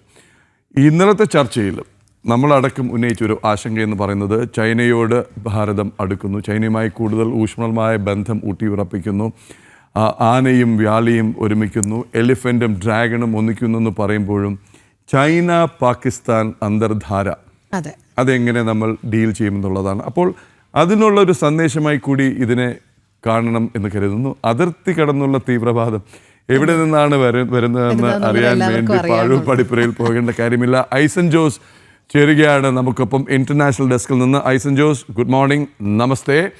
ഇന്നത്തെ കൂടിക്കാഴ്ചയുടെ പ്രാധാന്യം, ഇന്ന് ലോകം ഉറ്റുനോക്കുന്നത് മോദി പുടിൻ കൂടിക്കാഴ്ചയിലേക്കാണ്. ഒപ്പം SCO വേദിയിൽ പ്രധാനമന്ത്രി എന്ത് പറയും ഈ ഉച്ചകോടി പ്ലീനറി സെഷനെ അഭിസംബോധന ചെയ്തുകൊണ്ട് എന്നതും ഏറെ ആകാംക്ഷയോടെ കൗതുകത്തോടെ ലോകം കാത്തിരിക്കുന്നൊരു വിഷയമാണ്. തീർച്ചയായും പ്രദീപിള്ള കൗതുകത്തോടെ തന്നെ കാത്തിരിക്കുകയാണ് പ്രധാനമന്ത്രി എന്താണ് SCO സമ്മേളനത്തിൽ പറയുക എന്നത്. നമുക്ക് മനസ്സിലാക്കാൻ സാധിക്കും. ഭാരതത്തിൻ്റെ വിദേശകാര്യ ശൈലികളെല്ലാം നിരീക്ഷിക്കുമ്പോൾ നമുക്ക് മനസ്സിലാക്കാൻ സാധിക്കുന്നത്, കൃത്യമായി നമുക്കറിയാവുന്നത്, ഭീകരവിരുദ്ധ പോരാട്ടത്തിൻ്റെ നേതൃനിരയിൽ വരിക, അതിൻ്റെ മുന്നണി പോരാളിയാവുക എന്നൊരു നിലപാട് ഭാരതം നേരത്തെ തന്നെ അറിയിച്ചിരുന്നു. അതുപോലെ തന്നെ ഗ്ലോബൽ സൗത്തിൻ്റെ വക്താവാവുക എന്നതും ഭാരതത്തിൻ്റെ ഒരു പ്രധാനമായ ഒരു നീക്കമാണ്. അന്തർദേശീയ തലത്തിൽ ഏറ്റവും പ്രധാനമായൊരു നീക്കമാണ്. ആ നീക്കത്തിൻ്റെ ഭാഗമായി ഇന്ന് SCO സമ്മേളനത്തിൽ അദ്ദേഹം മുന്നോട്ട് വയ്ക്കുക, പ്ലീനറി സമ്മേളനത്തിൽ ഏറ്റവും പ്രധാനമായി അദ്ദേഹം മുന്നോട്ട് വയ്ക്കുക ഈ ഭീകരവിരുദ്ധ നീക്കത്തിൻ്റെ ഒരു ധാരണകൾക്ക് വേണ്ടിയുള്ള ചർച്ചകൾ തന്നെയായിരിക്കും. പഹൽഗാം ആക്രമണത്തിൻ്റെ വിഷയങ്ങളും അനുബന്ധ പരാമർശങ്ങളും എല്ലാം തന്നെ നടക്കുമെന്നും നമുക്ക് മനസ്സിലാക്കാൻ സാധിക്കുന്നുണ്ട്. ഭീകരവിരുദ്ധ നീക്കങ്ങൾക്ക്, അതിർത്തി കടന്നുള്ള ഭീകരതയ്ക്കെതിരെ ഒന്നിച്ചു നിന്ന് പോരാടുമെന്ന നിലപാട് ചൈനയും ഭാരതവും തമ്മിൽ എടുത്തിരിക്കുന്നു എന്നൊരു യാഥാർത്ഥ്യം നിലനിൽക്കുന്നുണ്ട്. ഇന്നലെയാണ് നേരത്തെ പ്രതിപിള്ള സൂചിപ്പിച്ചതുപോലെ വിക്രം മിശ്രി ഇക്കാര്യം സ്ഥിരീകരിക്കുകയും ചെയ്തത്. ഇത്തരത്തിലൊരു ചർച്ച നടക്കുന്നു എന്നാണ് അറിയാൻ സാധിക്കുന്നത്. സ്വാഭാവികമായും ചൈന പാകിസ്ഥാനിൽ നടത്തുന്ന ചില സാമ്പത്തിക നിക്ഷേപങ്ങൾ, പശ്ചാത്തല സൗകര്യ നിക്ഷേപങ്ങളൊക്കെ ഉണ്ട്. ബെൽറ്റ് റോഡ് ഇനീഷ്യേറ്റീവൊക്കെ നമ്മൾ പലതവണ ചർച്ച ചെയ്തതുമാണ്. ഇത്തരത്തിലുള്ള ഇടപെടലിനേക്കാൾ അപ്പുറം ഭീകരവിരുദ്ധ നീക്കങ്ങൾക്ക് ഇരു രാജ്യങ്ങളും, അതായത് ഭാരതവും ചൈനയും സഹകരിക്കുകയും സ്വാഭാവികമായും അമേരിക്കയുടെ സ്വാധീനം പാകിസ്ഥാനിൽ വരുന്ന ഒരു സാഹചര്യം നിലനിൽക്കുന്നൊരു പശ്ചാത്തലത്തിൽ ഭീകരവിരുദ്ധ പോരാട്ടങ്ങൾക്ക് നൽകുന്ന ശാക്തീകരണം തന്നെയായിരിക്കും പ്രധാനം. ഈ SCO സമ്മേളനത്തിൽ ഔദ്യോഗികമായ ഒരു സംയുക്ത പ്രസ്താവന ഭീകരതയ്ക്കെതിരെ ഉണ്ടാകുമോ എന്ന ആശയപരമായ കൃത്യമായൊരു ചോദ്യവും വിദേശകാര്യ നിരീക്ഷകർ മുന്നോട്ട് വയ്ക്കുകയും ചെയ്യുന്നുണ്ട്. നിലവിൽ നമുക്ക് ലഭ്യമാകുന്ന സൂചനകളനുസരിച്ച് ഇത്തരത്തിലുള്ള ഈ വിഷയങ്ങളിലായിരിക്കും ശ്രദ്ധ കേന്ദ്രീകരിക്കുക എന്നാണ് മനസ്സിലാക്കാൻ സാധിക്കുന്നത്. മറ്റൊരു പ്രധാന വിഷയം, ഇപ്പോൾ നമ്മൾ ദൃശ്യങ്ങളിൽ കണ്ടതുപോലെ ഷെഹബാസ് ഷെരീഫിന് മുന്നിലൂടെ പുടിനുമായി നടന്നു പോകുമ്പോൾ ഏതെങ്കിലും ചെറിയ രീതിയിലുള്ള സന്തോഷം പങ്കുവയ്ക്കുന്ന ഷെയ്ക്ക് ഹാൻഡ് നൽകുക, അതിനൊന്നും പ്രധാനമന്ത്രി മുതിർന്നില്ല എന്നത് പ്രധാനമായൊരു സൂചനയായി തന്നെ നമുക്ക് മനസ്സിലാക്കാൻ സാധിക്കുന്നുണ്ട്. അത്തരത്തിലുള്ള ഞാൻ ഒന്ന് ഇടപെട്ടോട്ടെ. നമ്മുടെ പ്രധാനമന്ത്രി മുതിർന്നില്ല എന്നുള്ളതിൽ വാർത്തയില്ല. കാര്യം അവിടെ അദ്ദേഹം നിൽക്കുകയും വളരെ വ്യാജമായ ഫേക്കായ ഒരു ഹസ്തദാനമോ ആലിംഗനമോ അല്ലെങ്കിൽ ഒരു കുശല പ്രശ്നമൊക്കെ നടത്തിയാൽ മാത്രമേ ഒരു പക്ഷേ അത് ശ്രദ്ധിക്കൂ. പക്ഷേ മറ്റൊന്ന് ഇന്നലെ മോഹൻ വർഗീസ് സാർ ചൂണ്ടിക്കാട്ടിയിരുന്നു. ആ വേദിയിലൂടെ ഷീ ജിൻ പിങ് നടന്നു പോകുമ്പോൾ അവിടെ ഷവാസ് ഉണ്ടായിരുന്നു, പ്രധാനമന്ത്രി ഉണ്ടായിരുന്നു. ഒന്നും മുഖത്ത് പോലും നോക്കാതെ, പോട്ടെ ഹസ്തദാനം പോട്ടെ, പുഞ്ചിരി പോട്ടെ, മുഖത്ത് പോലും നോക്കാതെയാണ് അദ്ദേഹവും നടന്നു പോയത് എന്നുള്ളൊരു കാഴ്ചയും അവിടെ നിന്നുണ്ടായി. ഐസൻ, തുടരാം. തീർച്ചയായും പ്രദീപിള്ള ആ കാഴ്ചയിൽ നിന്നും അല്ലെങ്കിൽ ആ ഒരു പെരുമാറ്റത്തിൽ നിന്നും നമുക്ക് മനസ്സിലാക്കാൻ സാധിക്കുന്നത് ഭാരതത്തിൻ്റെ ഹൃദയത്തുടിപ്പ് കൃത്യമായും ലോകത്തിന് മുന്നിൽ പ്രകടിപ്പിക്കുക തന്നെയാണ് പ്രധാനമന്ത്രി ചെയ്തത് എന്നാണ്. കാരണം നമുക്കറിയാവുന്നതാണ്, ഭാരതത്തിൻ്റെ ഹൃദയത്തിനേറ്റ മുറിവാണ് പഹൽഗാം ഭീകരാക്രമണം. അതിന് പിന്നിൽ പ്രവർത്തിച്ചത് ആരെന്ന് കൃത്യമായ വിവരങ്ങൾ NIA തന്നെ ഔദ്യോഗികമായി പുറത്തുവിടുന്ന ഒരു സാഹചര്യം കൂടി കഴിഞ്ഞതിന് ശേഷം ആ സംവിധാനത്തിൻ്റെ കൂടി നേതൃത്വത്തിലിരിക്കുന്ന പ്രധാനമന്ത്രി സ്വാഭാവികമായും ഒരു കുറ്റവാളി ഏത് രീതിയിലാണോ സമീപിക്കപ്പെടേണ്ടത് അത്തരത്തിലുള്ളൊരു സമീപനം തന്നെയാണ് ഇപ്പോൾ പ്രധാനമന്ത്രിയുടെ ഭാഗത്ത് നിന്ന് പാകിസ്ഥാനെതിരായി ഉണ്ടായിരിക്കുന്നത്. തീർച്ചയായും അത് ഭാരതത്തിൻ്റെ ഒരു വികാര പ്രകടനമായി തന്നെ, അല്ലെങ്കിൽ ഭാരതത്തിലെ ജനങ്ങളുടെ, നമ്മളുടെ എല്ലാവരുടെയും ഒരു വികാര പ്രകടനമായി തന്നെ നമുക്ക് മനസ്സിലാക്കാനും സാധിക്കും. തീർച്ചയായും അത്തരത്തിലുള്ള പ്രതികരണങ്ങൾ തീർച്ചയായും ഉണ്ടായതും അതുപോലെ തന്നെ റഷ്യൻ പ്രസിഡന്റുമായി ചേർന്ന് നടന്നു വന്നത്, അതായത് റഷ്യൻ പ്രസിഡന്റുമായി കൂടി നടന്നു വരുന്നു എന്ന് പറയുമ്പോൾ നേരത്തെ നമ്മൾ മുന്നോട്ട് വെച്ച ആ വൈദേശിക വിഷയങ്ങളെല്ലാം തന്നെ, വൈദേശിക ബന്ധത്തിൻ്റെ വിഷയങ്ങളെല്ലാം തന്നെ ഒരു മറുപടിയായി, ഒരു സൂചനയായി നമുക്ക് മനസ്സിലാക്കാൻ സാധിക്കും. അമേരിക്ക പാകിസ്ഥാനോട് അടുക്കാനുള്ള നീക്കങ്ങൾ നടത്തുമ്പോൾ ഭാരതത്തിന് എന്തിനാണോ അധിക പിഴ താരിഫ്, അതായത് അതാണ് അതാണ് കൃത്യമായും ട്രംപ് ഉന്നയിച്ചിരുന്നത്. അതായത് പെനാൽറ്റി താരിഫ് എന്ന് തന്നെയാണ് റഷ്യയിൽ നിന്നും എണ്ണ ഇറക്കുമതി ചെയ്യുന്നതുമായി ബന്ധപ്പെട്ട് ഭാരതത്തിനെതിരെ ചുമത്തിയ നികുതിക്ക് അദ്ദേഹം നൽകിയ പേര്.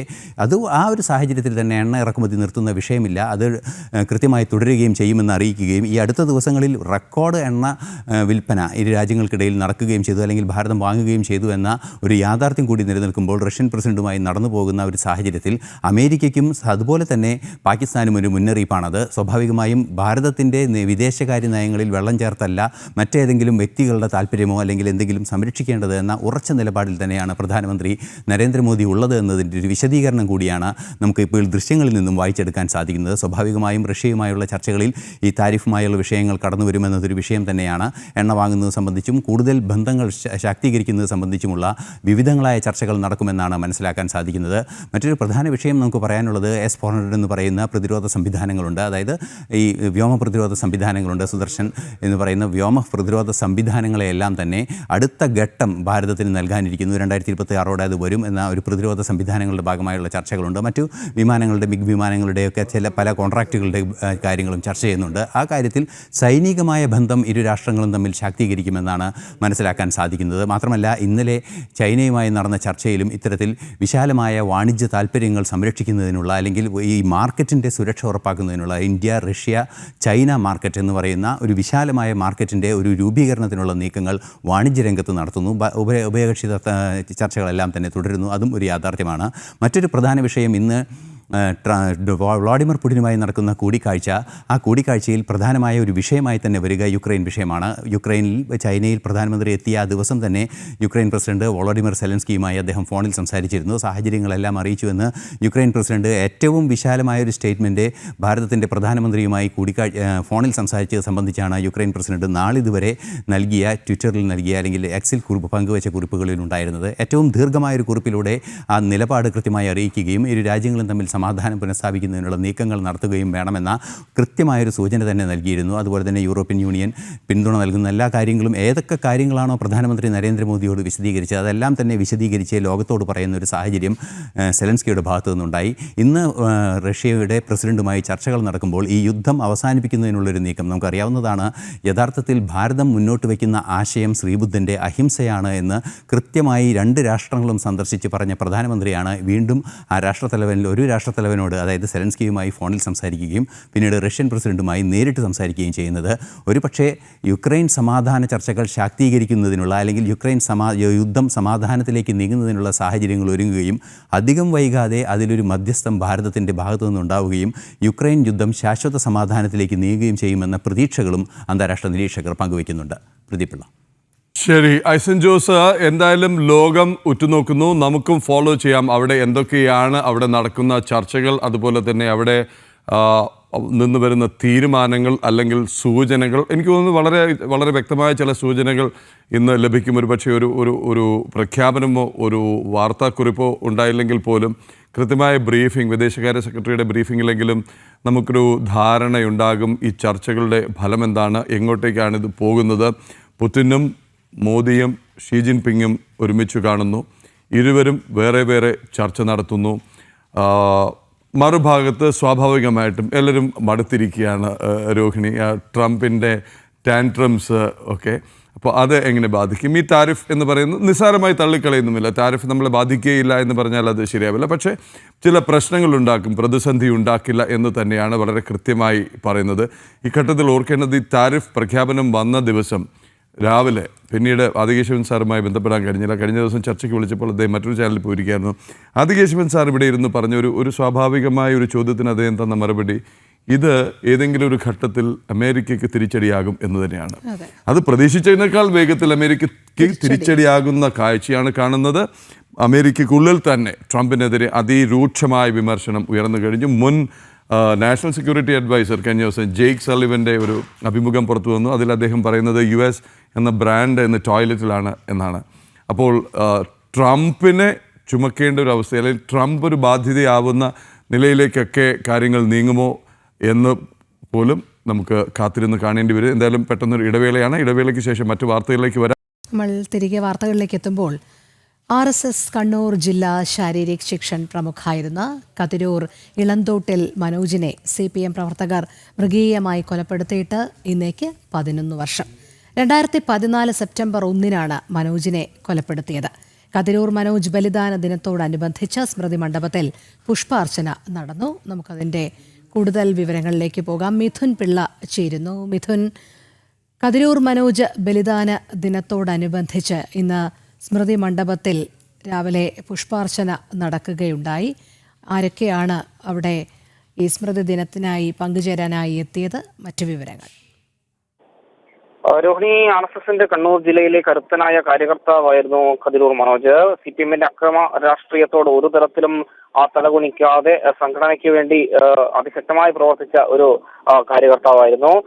അദ്ദേഹത്തെ 2014 സെപ്റ്റംബർ 1-നാണ് CPMകാർ ബോംബെറിഞ്ഞ് ഭീതി പരത്തിയ ശേഷം കൊലപ്പെടുത്തിയത്. അദ്ദേഹത്തിന്റെ 11ാം ബലിദാന ദിനമാണിന്ന്. ബലിദാന ദിനത്തോടനുബന്ധിച്ച് സ്മൃതികുടീരത്തിൽ പുഷ്പാർച്ചന നടന്നു. RSSന്റെ പ്രാന്ത കാര്യകർത്താക്കളൊക്കെ തന്നെ ഈ ഒരു ചടങ്ങിൽ എത്തിയിരുന്നു. RSSന്റെ ഉത്തര കേരള പ്രാന്ത കാര്യവാഹ് PP സുരേഷ് ബാബു, അതുപോലെ തന്നെ ഉത്തര കേരള പ്രാന്ത ബൗദ്ധിക് പ്രമുഖ് ബാലകൃഷ്ണൻ തുടങ്ങി സംഘത്തിന്റെ മുതിർന്ന കാര്യകർത്താക്കളൊക്കെ തന്നെ ഈ ഒരു ചടങ്ങിലേക്ക് എത്തിയിരുന്നു. കതിരൂർ മനോജ് സ്വയം സേവകരെ സംബന്ധിച്ച് എത്രത്തോളം പ്രിയപ്പെട്ടവനായിരുന്നു എന്ന് തെളിയിച്ചുകൊണ്ട് തന്നെയായിരുന്നു അദ്ദേഹത്തിന്റെ ഈ ഒരു ബലിദാന ദിനത്തിൽ പുഷ്പാർച്ചന അർപ്പിക്കാനായി ധാരാളം BJP RSS പ്രവർത്തകരും ഈ കതിരൂർ മനോജിന്റെ ഡയമണ്ട് മുക്കിലെ സ്മൃതി മണ്ഡപത്തിലേക്ക് ഒഴുകിയെത്തിയത്. സ്ത്രീകളും കുട്ടികളും അടക്കമുള്ള ആളുകൾ ഈ ഒരു പുഷ്പാർച്ചന ചടങ്ങിലേക്ക് എത്തുകയും ചെയ്തിരുന്നു. ഇപ്പോൾ അവിടെ ഈ അനുസ്മരണ സാംഘിക് സമ്മേളനം നടക്കുകയാണ്. അനുസ്മരണ സാംഘികിൽ RSSന്റെ ഉത്തര കേരള പ്രാന്ത ബൗദ്ധിക് പ്രമുഖ് ബാലകൃഷ്ണനാണ് മുഖ്യ പ്രഭാഷണം നടത്തുന്നത്. ഞാൻ നേരത്തെ പറഞ്ഞതുപോലെ തന്നെ ഉത്തര കേരള പ്രാന്ത സഹകാര്യവാഹായ PP സുരേഷ് ബാബു അടക്കമുള്ള RSSന്റെ മുതിർന്ന കാര്യകർത്താക്കളൊക്കെ തന്നെ ഈ ചടങ്ങിന്റെ ഭാഗമാവുകയും ചെയ്യുന്നുണ്ട്. രോഹിണി. ശരി മിഥുൻ. കതിരൂർ മനോജ് ബലിദാന ദിനമാണിന്ന്. ബലിദാന ദിനത്തോടനുബന്ധിച്ച് സ്മൃതി മണ്ഡപത്തിൽ പുഷ്പാർച്ചന നടന്നു. ഇപ്പോൾ സാംഘിക് പുരോഗമിക്കുകയാണ്. മിഥുൻ പിള്ളയാണ് വിവരങ്ങൾ നൽകിയത്. നവഭാരത് നവ ഛത്തീസ്ഗഡ്.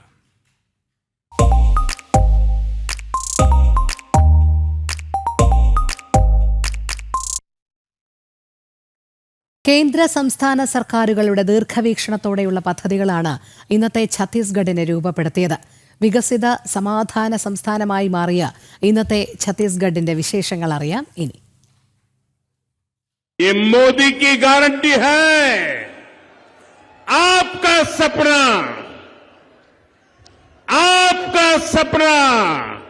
अब मोदी का संकल्प है. हम लोगों ने जो चुनावी घोषणा पत्र जारी किया है, मोदी की गारंटी, उसमें जो भी वादे छत्तीसगढ़ की जनता से किए हैं उसको प्राथमिकता से पूरा करना ये हमारा काम होगा. ഈ വാഗ്ദാനത്തിന്റെ പൂർണ്ണതയാണ് ഛത്തീസ്ഗഡിലെ ജനത ഇന്നിവിടെ ദർശിക്കുന്നത്. പ്രധാനമന്ത്രി നരേന്ദ്രമോദിയുടെ വീക്ഷണത്തിൽ വികസിത സമാധാന ഹരിത സംസ്ഥാനം രൂപപ്പെടുന്നു. വ്യവസായ രംഗത്ത് ഏറെ മുന്നിലാണ് സംസ്ഥാനം. സ്റ്റീലിന്റെ നാട്. രാജ്യത്ത് ഏറ്റവും കൂടുതൽ സ്റ്റീൽ ഉൽപ്പാദിപ്പിക്കുന്നത് ഇവിടെ. വിഷ്ണുദേവ് സായി സർക്കാരിന് കീഴിൽ സർവ്വമേഖലയിലും പരിഷ്കാരങ്ങൾ ദൃശ്യം. പുതിയ നയരൂപീകരണത്തിലും ഇത് പ്രതിഫലിക്കുന്നു. 1.65 ട്രില്യൺ രൂപയുടെ ബജറ്റ് നടപ്പ് സാമ്പത്തിക വർഷത്തിൽ സർക്കാർ അവതരിപ്പിച്ചിരുന്നു. ഗ്യാൻ കേലിയെ ഗതി എന്ന രസകരമായ ആശയത്തിലാണ് വിഷ്ണുദേവ് സായി സർക്കാരിൻ്റെ 2ാമത്തെ ബജറ്റ് അവതരിപ്പിച്ചത്. അതായത് ദരിദ്രർ, യുവാക്കൾ, കർഷകർ, സ്ത്രീകൾ എന്നിവരുടെ അഭിവൃദ്ധി, ഗതി അഥവാ സദ്ഭരണം, അടിസ്ഥാന സൗകര്യ വികസനം, സാങ്കേതിക വിദ്യ, വ്യാവസായിക വളർച്ച എന്നിവയിലൂടെയുള്ള ഭരണം. നയപരിഷ്കരണങ്ങളിലൂടെ വ്യാപാരം എളുപ്പമാക്കാൻ മുൻകൈയെടുക്കുകയാണ് സർക്കാർ.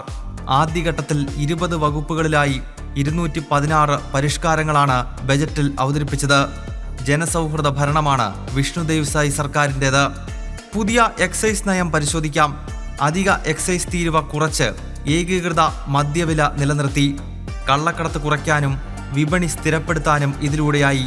GPS അധിഷ്ഠിത എക്സൈസ് ലൈസൻസ് മാപ്പിംഗ് സിസ്റ്റവും അവതരിപ്പിച്ചു. സംസ്ഥാനത്തിന്റെ വ്യവസായവൽക്കരണത്തിൽ ധാതുക്കളുടെ നിർണായക പങ്ക് തിരിച്ചറിഞ്ഞ ഛത്തീസ്ഗഡ് സർക്കാർ ഈ മേഖലയിലും നയപരിഷ്കരണങ്ങൾ വരുത്തി. വ്യാവസായിക വികസനത്തിൽ നിർണായകമാണ് ധാതുക്കൾ. എല്ലാ പ്രധാന ധാതുക്കളും ഛത്തീസ്ഗഡിൽ സമൃദ്ധവുമാണ്. നടപടിക്രമങ്ങൾ സുതാര്യമാക്കിയും സംരംഭകത്വ സൗഹൃദമാക്കിയും പുതിയ മൈനിംഗ് നയം സർക്കാർ നടപ്പിലാക്കുന്നു. ഡിജിറ്റൽ നിരീക്ഷണം, ലേലം, പരിസ്ഥിതി സൗഹൃദ ധാതുഖനനം എന്നിവ ഉറപ്പാക്കുന്നു. തൊഴിൽ നയത്തിലെ പരിഷ്കരണവും ശ്രദ്ധേയമാവുകയാണ്. ഭൂപരിഷ്കരണവും പുതിയ വിനോദസഞ്ചാര നയവും ഛത്തീസ്ഗഡ് സർക്കാർ അവതരിപ്പിച്ചു. വ്യവസായികൾക്കും നികുതിദായകർക്കുമായി ease of doing business cell നിലവിലുണ്ട്. സ്റ്റാർട്ടപ്പുകൾക്കും ചെറുകിട വൻകിട ബിസിനസ്സുകാർക്കും ഗുണകരം. ചെറിയ കുറ്റങ്ങൾ ക്രിമിനൽ കുറ്റമല്ലാതാകുന്ന ജൻ വിശ്വാസ് ബിൽ പാസാക്കുന്ന രണ്ടാമത്തെ സംസ്ഥാനം കൂടിയാണ് ഛത്തീസ്ഗഡ്. സർക്കാർ വകുപ്പുകളിൽ ഡിജിറ്റലൈസേഷൻ വേഗത്തിൽ നടപ്പാക്കിയ സംസ്ഥാനം കൂടിയാണ് ഛത്തീസ്ഗഡ്. ഭൂമി സംബന്ധമായ വിവരങ്ങളും ഇനി ഇതിൽ കോടതി വ്യവഹാരങ്ങൾ ഉണ്ടെങ്കിൽ അതും ഓൺലൈനായി അറിയാനാകും. ഓൺലൈൻ സ്വത്ത് രജിസ്ട്രേഷനും സുതാര്യ വ്യവഹാരത്തിനും ആരംഭിച്ച സുഗം ആപ്പിന് മികച്ച പ്രതികരണമാണ് ലഭിക്കുന്നത്. പരിസ്ഥിതി സൗഹൃദമാകാൻ ഹരിത ഊർജത്തിന് സർക്കാർ നൽകുന്ന പ്രോത്സാഹനം വേറെയും. അഴിമതിക്കെതിരെ വിട്ടുവീഴ്ചയില്ലാത്ത നടപടിയാണ് വിഷ്ണുദേവ് സായ് സർക്കാരിൻ്റേത്. അഴിമതി വിരുദ്ധ ബ്യൂറോയും സാമ്പത്തിക കുറ്റകൃത്യ വിഭാഗവും ഭാരത്മാല പദ്ധതിയിലെ അഴിമതി തുറന്നു കാട്ടിയത് ഉദാഹരണം. പൗരന്മാരുടെ ക്ഷേമത്തിലൂന്നിയ ഡബിൾ എഞ്ചിൻ ഭരണമാണ് ഇന്നത്തെ ഛത്തീസ്ഗഡിലേത്.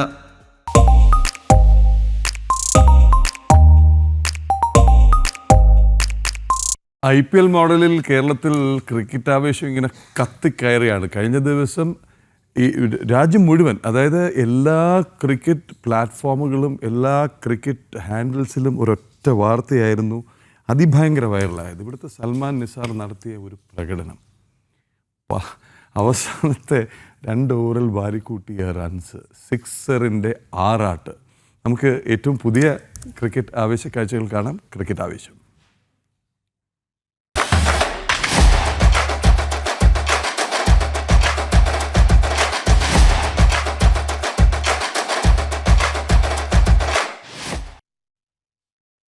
കേരള ക്രിക്കറ്റ് ലീഗിൽ ട്രിവാൻഡ്രം റോയൽസിനെതിരെ കൊല്ലം സെയിലേഴ്സിന് 7 വിക്കറ്റിന്റെ അനായാസ ജയം. ആദ്യം ബാറ്റ് ചെയ്ത ട്രിവാൻഡ്രം റോയൽസ് 20 ഓവറിൽ 6 വിക്കറ്റ് നഷ്ടത്തിൽ 178 റൺസ് എടുത്തു. മറുപടി ബാറ്റിംഗിനിറങ്ങിയ കൊല്ലം 17.2 ഓവറിൽ ലക്ഷ്യത്തിലെത്തി. ജയത്തോടെ 7 മത്സരങ്ങളിൽ നിന്ന് 8 പോയിന്റുമായി കൊല്ലം 2ാം സ്ഥാനത്തേക്ക് മുന്നേറി. കൊല്ലത്തിന്റെ വിജയ് വിശ്വനാഥാണ് കളിയിലെ താരം. വിജയം തുടർന്ന് പോയിന്റ് പട്ടികയിലെ 1ാം സ്ഥാനക്കാരായ കൊച്ചി ബ്ലൂ ടൈഗേഴ്സ് ആലപ്പി റിപ്പിൾസിനെ 3 വിക്കറ്റിനാണ് കൊച്ചി തോൽപ്പിച്ചത്. ആദ്യം ബാറ്റ് ചെയ്ത ആലപ്പി റിപ്പിൾസ് 20 ഓവറിൽ 6 വിക്കറ്റ് നഷ്ടത്തിലാണ് 176 റൺസ് എടുത്തത്. മറുപടി ബാറ്റിംഗിന് ഇറങ്ങിയ കൊച്ചി 10 പന്ത് ബാക്കി നിൽക്കെ ലക്ഷ്യത്തിലെത്തി. 83 റൺസ് എടുത്ത സഞ്ജു സാംസണാണ് കളിയിലെ താരം. കേരള ക്രിക്കറ്റ് ലീഗ് വലിയ വിജയത്തിലേക്കാണ് നീങ്ങുന്നതെന്ന് KCA secretary Vinod S Kumar. യുവതാരങ്ങളുടെ പ്രകടനം വലിയ പ്രതീക്ഷ നൽകുന്നതാണ്. ഇവരെല്ലാം IPL കളിക്കണമെന്നാണ് ആഗ്രഹമെന്നും അദ്ദേഹം ജനം TVയോട് പറഞ്ഞു. നിഖൽ കുമാർ തയ്യാറാക്കിയ റിപ്പോർട്ട് കാണാം. കേരള ക്രിക്കറ്റ് ലീഗ് അത് അവസാന ലാപ്പിലേക്ക് കടക്കുകയാണ്. ഇപ്പോൾ നമ്മോടൊപ്പം KCA secretary Vinod S Kumar ചേരുന്നുണ്ട്. വിനോദ, KCL അവസാന ലാപ്പിലേക്ക് കടക്കുകയാണ്. ഇനി കുറച്ച് മത്സരങ്ങൾ കൂടി മാത്രമാണ് ബാക്കിയുള്ളത്. കഴിഞ്ഞ വർഷത്തിനെ അപേക്ഷിച്ച് ഇത്തവണ കുറച്ചുകൂടെ ത്രില്ലിംഗ് ആയിട്ടുള്ള വളരെയധികം മത്സരങ്ങളുണ്ടായിരുന്നു. ഈ ലാസ്റ്റ് ബോളിൽ 6 അടിച്ച് ജയിക്കുന്നു, അല്ലെങ്കിൽ ഒരു 2 ബോളിൽ 11 റണ്ണ്, അങ്ങനെ. അതുപോലെ കഴിഞ്ഞ ദിവസം സൽമാൻ നിസാറിൻ്റെ ആ ഒരു ഇന്നിങ്സ്, അത് കാരണം അവർ ഒരു ചെറിയൊരു മാർജിനിൽ ജയിക്കുന്നു. ആ ഒരു 2 ഓവറിൽ വന്ന ഒരു 70ഓളം റണ്ണാണ് ആ ടീമിനെ സേവ് ചെയ്തത്. അപ്പോൾ അങ്ങനെ വളരെ ത്രില്ലിംഗ് ആയിട്ടുള്ള, കാണികൾക്ക് വളരെയധികം ഒരു എൻജോയ് ചെയ്യാൻ പറ്റുന്ന മാച്ചസാണ് കഴിഞ്ഞ ഫസ്റ്റ് സീസൺ അപേക്ഷിച്ച് ഇത്തവണ നടന്നിട്ടുള്ളത്. അപ്പോൾ അത് ഫൈനൽ വരെയും കണ്ടിന്യൂ ചെയ്യുമെന്ന് പ്രതീക്ഷിക്കുന്നു. ഇതുപോലെ തന്നെ ഒരു കഴിഞ്ഞ തവണത്തെ ആവറേജ് സ്കോർ നോക്കിക്കഴിഞ്ഞ് കഴിഞ്ഞാൽ ഇതുവരെ ഉള്ള ഈ സെക്കൻഡ് സീസണേക്കാളും കുറച്ച് കുറവായിരുന്നു. പക്ഷേ ഇപ്പോൾ സ്കോർ കൂടി വരുന്നുണ്ട്. അപ്പോൾ കഴിഞ്ഞ വർഷത്തെ ഫൈനൽ പോലെ ഒരു ത്രില്ലിംഗ് ആയിട്ടുള്ളൊരു ഫൈനൽ എക്സ്പെക്റ്റ് ചെയ്യുന്നു. പിന്നെ ഇങ്ങനത്തെ ഒരു ക്ലോസ് ആയിട്ടുള്ള മാച്ചസ് ഉള്ളതുകൊണ്ട് തന്നെ കാണികളുടെ എണ്ണവും വളരെ ഇപ്പോൾ കൂടുതലാണ്. അതുപോലെ ഈ മറ്റ് TV ഇതിലൊക്കെ വ്യൂവർഷിപ്പും എല്ലാം വളരെ കൂടുതലാണ്. ഒരു ദിവസം മത്സരം നടന്ന സമയത്ത് ഇപ്പോൾ എനിക്ക് തോന്നുന്നു കൊച്ചിയും കൊല്ലവും തമ്മിലുള്ള മത്സരം നടന്നു. സഞ്ജു സെഞ്ചുറി അടിച്ച ദിവസം ഗാലറിയുടെ പകുതിയോളം ആളുകളുണ്ടായിരുന്നു. അതെ, അതാണ്. അപ്പോൾ കുറച്ചുകൂടെ നമ്മുടെ പ്ലെയേഴ്സിനെയും അവരുടെ കേപ്പബിലിറ്റി എല്ലാം ഒരു കേരളത്തിലെ ക്രിക്കറ്റ് ലവിങ് ഒരു പബ്ലിക് മനസ്സിലാക്കിയതിൻ്റെ ഒരു ഇത് നമുക്ക് മനസ്സിലാക്കാൻ പറ്റുന്നത് ഈ മത്സരങ്ങളിലുള്ള ആൾക്കാരുടെ എണ്ണമാണ്, ഈ ഗ്രൗണ്ടിൽ വന്ന് വാച്ച് ചെയ്യുന്ന എണ്ണമാണ്. കഴിഞ്ഞ സീസണിൽ നമ്മുടെ TV വ്യൂവർഷിപ്പ് നല്ലതായിരുന്നു, പക്ഷേ ഗ്രൗണ്ടിൽ ഫാൻസിൻ്റെ പ്രസൻസ് കുറവായിരുന്നു. പക്ഷേ ഇത്തവണ അത് മാത്രമല്ല, ഞാൻ മനസ്സിലാക്കുന്നത് ഈ നല്ല മാച്ചസ് എന്ന് നമ്മളിങ്ങനെ പ്രതീക്ഷിക്കുന്ന സ്ട്രോങ് ടീമുകൾ തമ്മിലുള്ള മാച്ചസ് എന്നുള്ളതിന് പൊതുവേ ഇപ്പോൾ നിങ്ങൾ നോക്കിയാൽ അറിയാം അറ്റൻഡൻസ് കൂടുതലാണ്. അപ്പോൾ ഈ ഒരു ക്രിക്കറ്റ് ഫാൻസും നല്ല മാച്ചസ് ഏതാണ്, നല്ല കളിക്കാർ ആരൊക്കെയാണ്, ഏതൊക്കെ ദിവസങ്ങളാണ് ആ ഒരു കാര്യം അവർ നോക്കുന്നുണ്ട്. അതിനർത്ഥം ഈ ലീഗ് അങ്ങോട്ട് ജനങ്ങളെ അടുത്തോട്ട് കൂടുതൽ എത്തിയിട്ടുണ്ട്, കൂടുതൽ ഏറ്റെടുത്തിട്ടുണ്ടെന്നുള്ളതാണ്. പ്രധാന പേരുകൾക്കപ്പുറം കുറേയധികം യുവതാരങ്ങൾ മികച്ച പ്രകടനം, ഇമ്രാനെ പോലുള്ള ആളുകൾ, അങ്ങനെ കുറേയധികം യുവതാരങ്ങൾ മികച്ച പ്രകടനം ഈ സീസണിൽ കാഴ്ചവെച്ചിട്ടുണ്ട്. ഒപ്പം പല IPL ടീമുകളുടെയും പ്രതിനിധികൾ ഇവിടെ മത്സരം കാണാനുണ്ട്. അപ്പോൾ അവർക്കത് വലിയ വഴി തന്നെയല്ലേ? അതെ, എപ്പോഴും നമ്മളത് നോക്കിയാലറിയാം. ഇപ്പോൾ ഈ നടരാജനെ പോലെയൊക്കെ, വരുൺ ചക്രവർത്തി, ഇങ്ങനെയുള്ള പ്ലെയേഴ്സ് എല്ലാവരും TNPL വഴിയിട്ടാണ് അവരുടെ പ്രീമിയർ ലീഗിൽ പെർഫോമൻസ് വെച്ചിട്ട് തമിഴ്നാട് ടീമിൽ വരികയും അങ്ങനെ നല്ല പെർഫോം ഒക്കെ ചെയ്തിട്ട് ഇന്ത്യൻ ടീമിൽ വരികയും ചെയ്ത ആൾക്കാരാണ്. അപ്പോൾ അതുകൊണ്ട് തന്നെയാണ് കേരള ക്രിക്കറ്റ് അസോസിയേഷൻ ഇങ്ങനെ ഒരു ലീഗ് നടത്തണമെന്നുള്ളൊരു തീരുമാനത്തിലെത്തിയത്. അപ്പോൾ നമ്മുടെ പ്ലെയേഴ്സിന് അവരുടെ ഒരു പെർഫോമൻസ് ഷോക്കേസ് ചെയ്യാൻ പറ്റുന്ന ഒരു വേദിയാണ് അത്. ഡയറക്റ്റായിട്ട് IPL ടീമുകൾക്കും അതുപോലെ തന്നെ നമ്മുടെ ഒരു ദേശീയ സെലക്ടർമാർക്കും എല്ലാം ഒരു ലൈവായിട്ട് കാണാൻ പറ്റുന്നതും ഇങ്ങനെ ഒരു പ്ലാറ്റ്ഫോം ഒരുക്കിയിരിക്കുന്നത് അതിനുവേണ്ടി തന്നെയാണ്. അവർക്ക് എളുപ്പം ഒരു ശ്രദ്ധ പിടിച്ചു പറ്റാൻ പറ്റുന്ന പെർഫോമൻസ് വന്നു കഴിഞ്ഞാൽ അവർക്ക് IPL പോലെയോ അല്ലെങ്കിൽ ഇന്ത്യൻ ടീം പോലെ വളരെ എളുപ്പം എത്താൻ പറ്റുന്ന ഒരു മാർഗം കൂടെയാണ്. അത് കാരണമാണ് ഇപ്പോൾ മിക്കവാറും പല സ്റ്റേറ്റുകളും ഇപ്പോൾ സ്റ്റാർട്ട് ചെയ്തിട്ടുണ്ട്, അവരുടെ ലീഗ്സ് സ്റ്റാർട്ട് ചെയ്തിട്ടുണ്ട്. അത് റീസൺ ഇത് തന്നെയാണ്. സീസൺ തീരാറാകുകയാണ്, ഫൈനലോട് അടുക്കുമ്പോഴുള്ള ബാക്കിയുള്ള പ്രിപ്പറേഷൻസ് എങ്ങനെയൊക്കെയാണ്?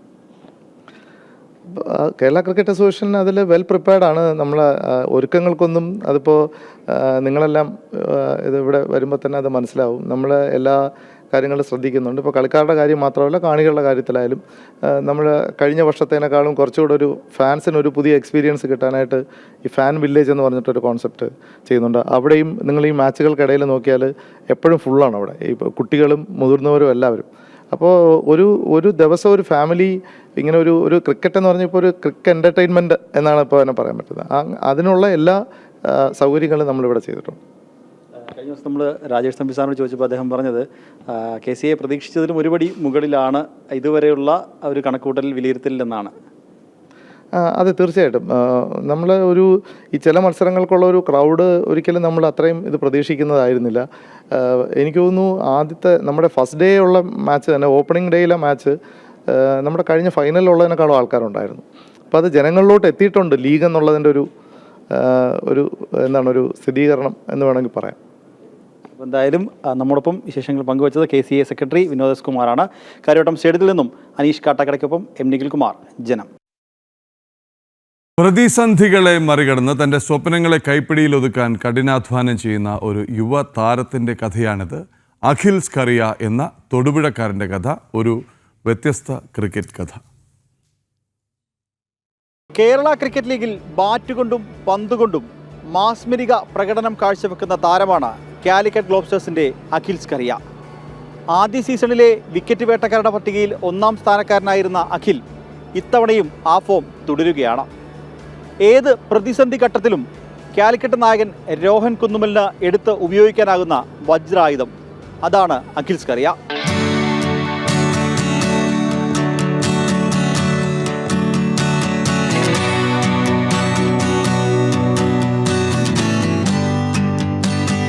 അഖിലിൻ്റെ ഓൾറൗണ്ട് പ്രകടനം കാലിക്കറ്റ് ഗ്ലോബ്സ്റ്റേഴ്സിന് വലിയ ഊർജ്ജമാണ് നൽകുന്നത്.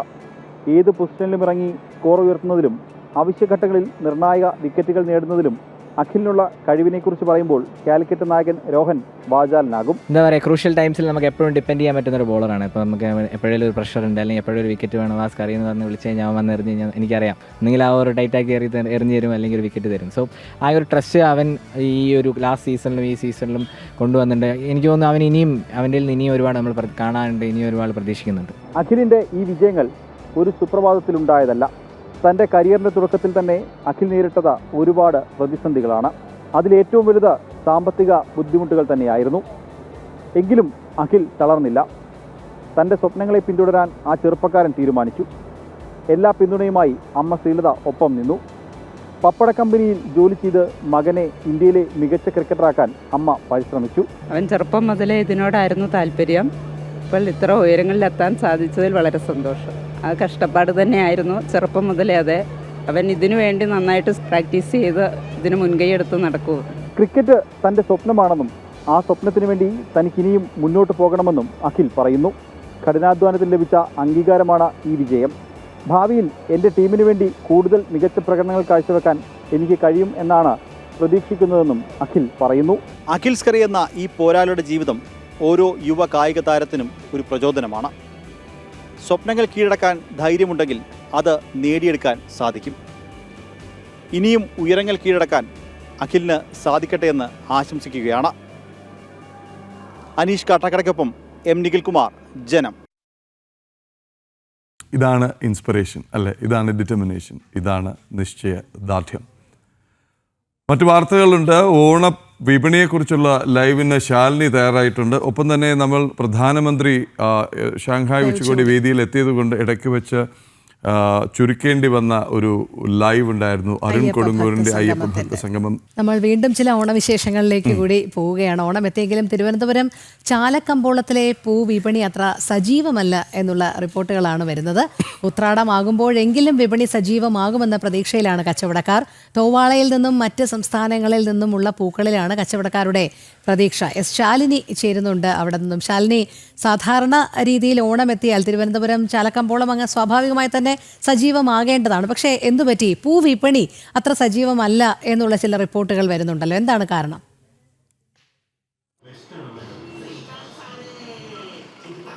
രോഹിണി, സ്വാഭാവികമായും അത്തം തെളിഞ്ഞു കഴിഞ്ഞാൽ ചാലക്കമ്പോളത്തിൽ വന്നാൽ ഒരു വാഹനം പാർക്ക് ചെയ്യാൻ പോലും സ്ഥലമില്ലാത്ത അത്ര തിരക്ക് ഉണ്ടാകാറുണ്ട്. അതിൽ പ്രത്യേകിച്ച് ഈ പൂവിപണിയിലാണ് ഏറ്റവും കൂടുതൽ തിരക്ക് വർദ്ധിക്കുന്നത്. ഞാനിപ്പോൾ നിൽക്കുന്നത് ചാലക്കമ്പോളത്തിലെ, കിഴക്കേക്കോട്ടിലെ ചാലക്കമ്പോളത്തിലെ പൂ വിൽപ്പന മേഖലയിലാണ്. ഇവിടെ ലോഡുകൾ വന്നുകൊണ്ടിരിക്കുന്നുണ്ട്. പക്ഷേ കാര്യമായ, മുൻ വർഷങ്ങളെ അപേക്ഷിച്ച് കാര്യമായ രീതിയിലുള്ളൊരു തിരക്ക് നമുക്കിവിടെ കാണാൻ സാധിക്കില്ല. ചെണ്ടുമല്ലിയും ജമന്തിയും റോസാപ്പൂവും ചെത്തിയും മന്ദാരവും ഒക്കെയായി അങ്ങനെ വർണ്ണങ്ങളിലുള്ള പൂക്കൾ എത്തുന്നുണ്ട്. പക്ഷേ കാര്യമായ രീതിയിൽ കച്ചവടം ഇല്ല എന്നുള്ളതാണ് കച്ചവടക്കാർ പലരും പറയുന്നത്. നമുക്ക് ദൃശ്യങ്ങളിൽ നിന്ന് അത്തരത്തിലുള്ള കാഴ്ചകൾ തന്നെയാണ് മനസ്സിലാക്കാൻ സാധിക്കുന്നത്. നമുക്കറിയാം, ഈ രാവിലെയൊക്കെ പല സ്കൂളുകൾ, കോളേജുകൾ, ഒപ്പം തന്നെ സർക്കാർ സ്ഥാപനങ്ങളിലൊക്കെ ഓണാഘോഷങ്ങൾ നടക്കാറുണ്ട്. ബൾക്കായിട്ട് പൂവ് വാങ്ങാൻ വരുന്ന ആളുകളുടെ എണ്ണം നമുക്കിവിടെ നേരത്തെ കാണാൻ കഴിയുമായിരുന്നു. പക്ഷേ ഇന്നിപ്പോൾ ആ കാഴ്ച കുറഞ്ഞിരിക്കുകയാണ്.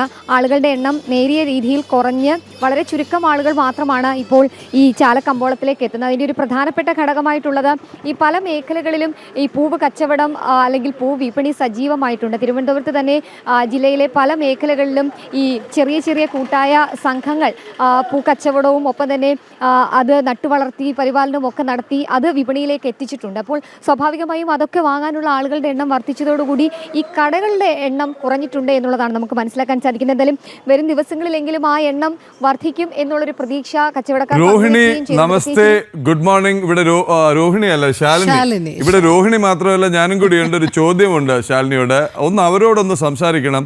എന്താണിത്? ഞങ്ങൾ ഇവിടെ സംസാരിക്കായിരുന്നു, എന്താണ് സാധാരണഗതിയിൽ ഓണം വന്നു കഴിഞ്ഞാൽ അവിടെ ഇങ്ങനെ തിരക്കേറി, ശാലിനി പറഞ്ഞ പോലെ തന്നെ നടക്കാൻ ബുദ്ധിമുട്ടുള്ള ഒരു തെരുവാണ് ഇപ്പോൾ കാണിച്ചത്. ചാലയിൽ അതായത് വഴി നടക്കാനാവാത്ത വിധം തിരക്കും ജനക്കൂട്ടവും. കടകളുടെ പൂക്കളുടെ നമ്മുടെ ആ കടയുടെ ക്ലോസപ്പ് കാണിച്ചപ്പോൾ കാണാൻ നല്ല ഭംഗിയുണ്ട്. പക്ഷേ ഏതൊരു സാധാരണ ദിവസം പോയാലും ഉള്ള അതുപോലെയുള്ള പൂക്കളും ഹാരങ്ങളും മാത്രമാണ് സ്റ്റോക്കായി അവിടെ കാണുന്നത്. 2-3 കാര്യങ്ങൾ, ഒരല്പം കൗതുകം ഇത് എന്തുകൊണ്ടാണ്? കാര്യം പലയിടങ്ങളിലും പൂക്കളങ്ങൾ ഒരുക്കുന്നുണ്ട്. ഓണം ഇങ്ങ് തൊട്ടടുത്തെത്തി. ഈ വിപണി വളരെ സ്ഥലത്തേക്കായിട്ട് ചിതറിപ്പോയതാണോ, അതോ ചാല മാർക്കറ്റ് എന്നുള്ള ആ ഒരു കോൺസെപ്റ്റിന് അതിൻ്റെ പ്രസക്തി എവിടെയെങ്കിലും വെച്ച് നഷ്ടപ്പെടുത്തുമോ? പുതിയ മാളുകളും പുതിയ സൂപ്പർ മാർക്കറ്റുകളും വരുമ്പോൾ. അതുമല്ലെങ്കിൽ പൂവിന് മറ്റ് വിപണികളുണ്ടോ, പൂവിന് മറ്റ് സ്രോതസ്സുകളുണ്ടോ? ശാലിനിക്ക് മനസ്സിലായ കാര്യങ്ങളും ഒന്ന് പറയുമോ? ഒപ്പം ഈ കച്ചവടക്കാരിലേക്കും വളരെ പെട്ടെന്ന്, കാര്യം സമയം കടന്നു പോവുകയാണ്.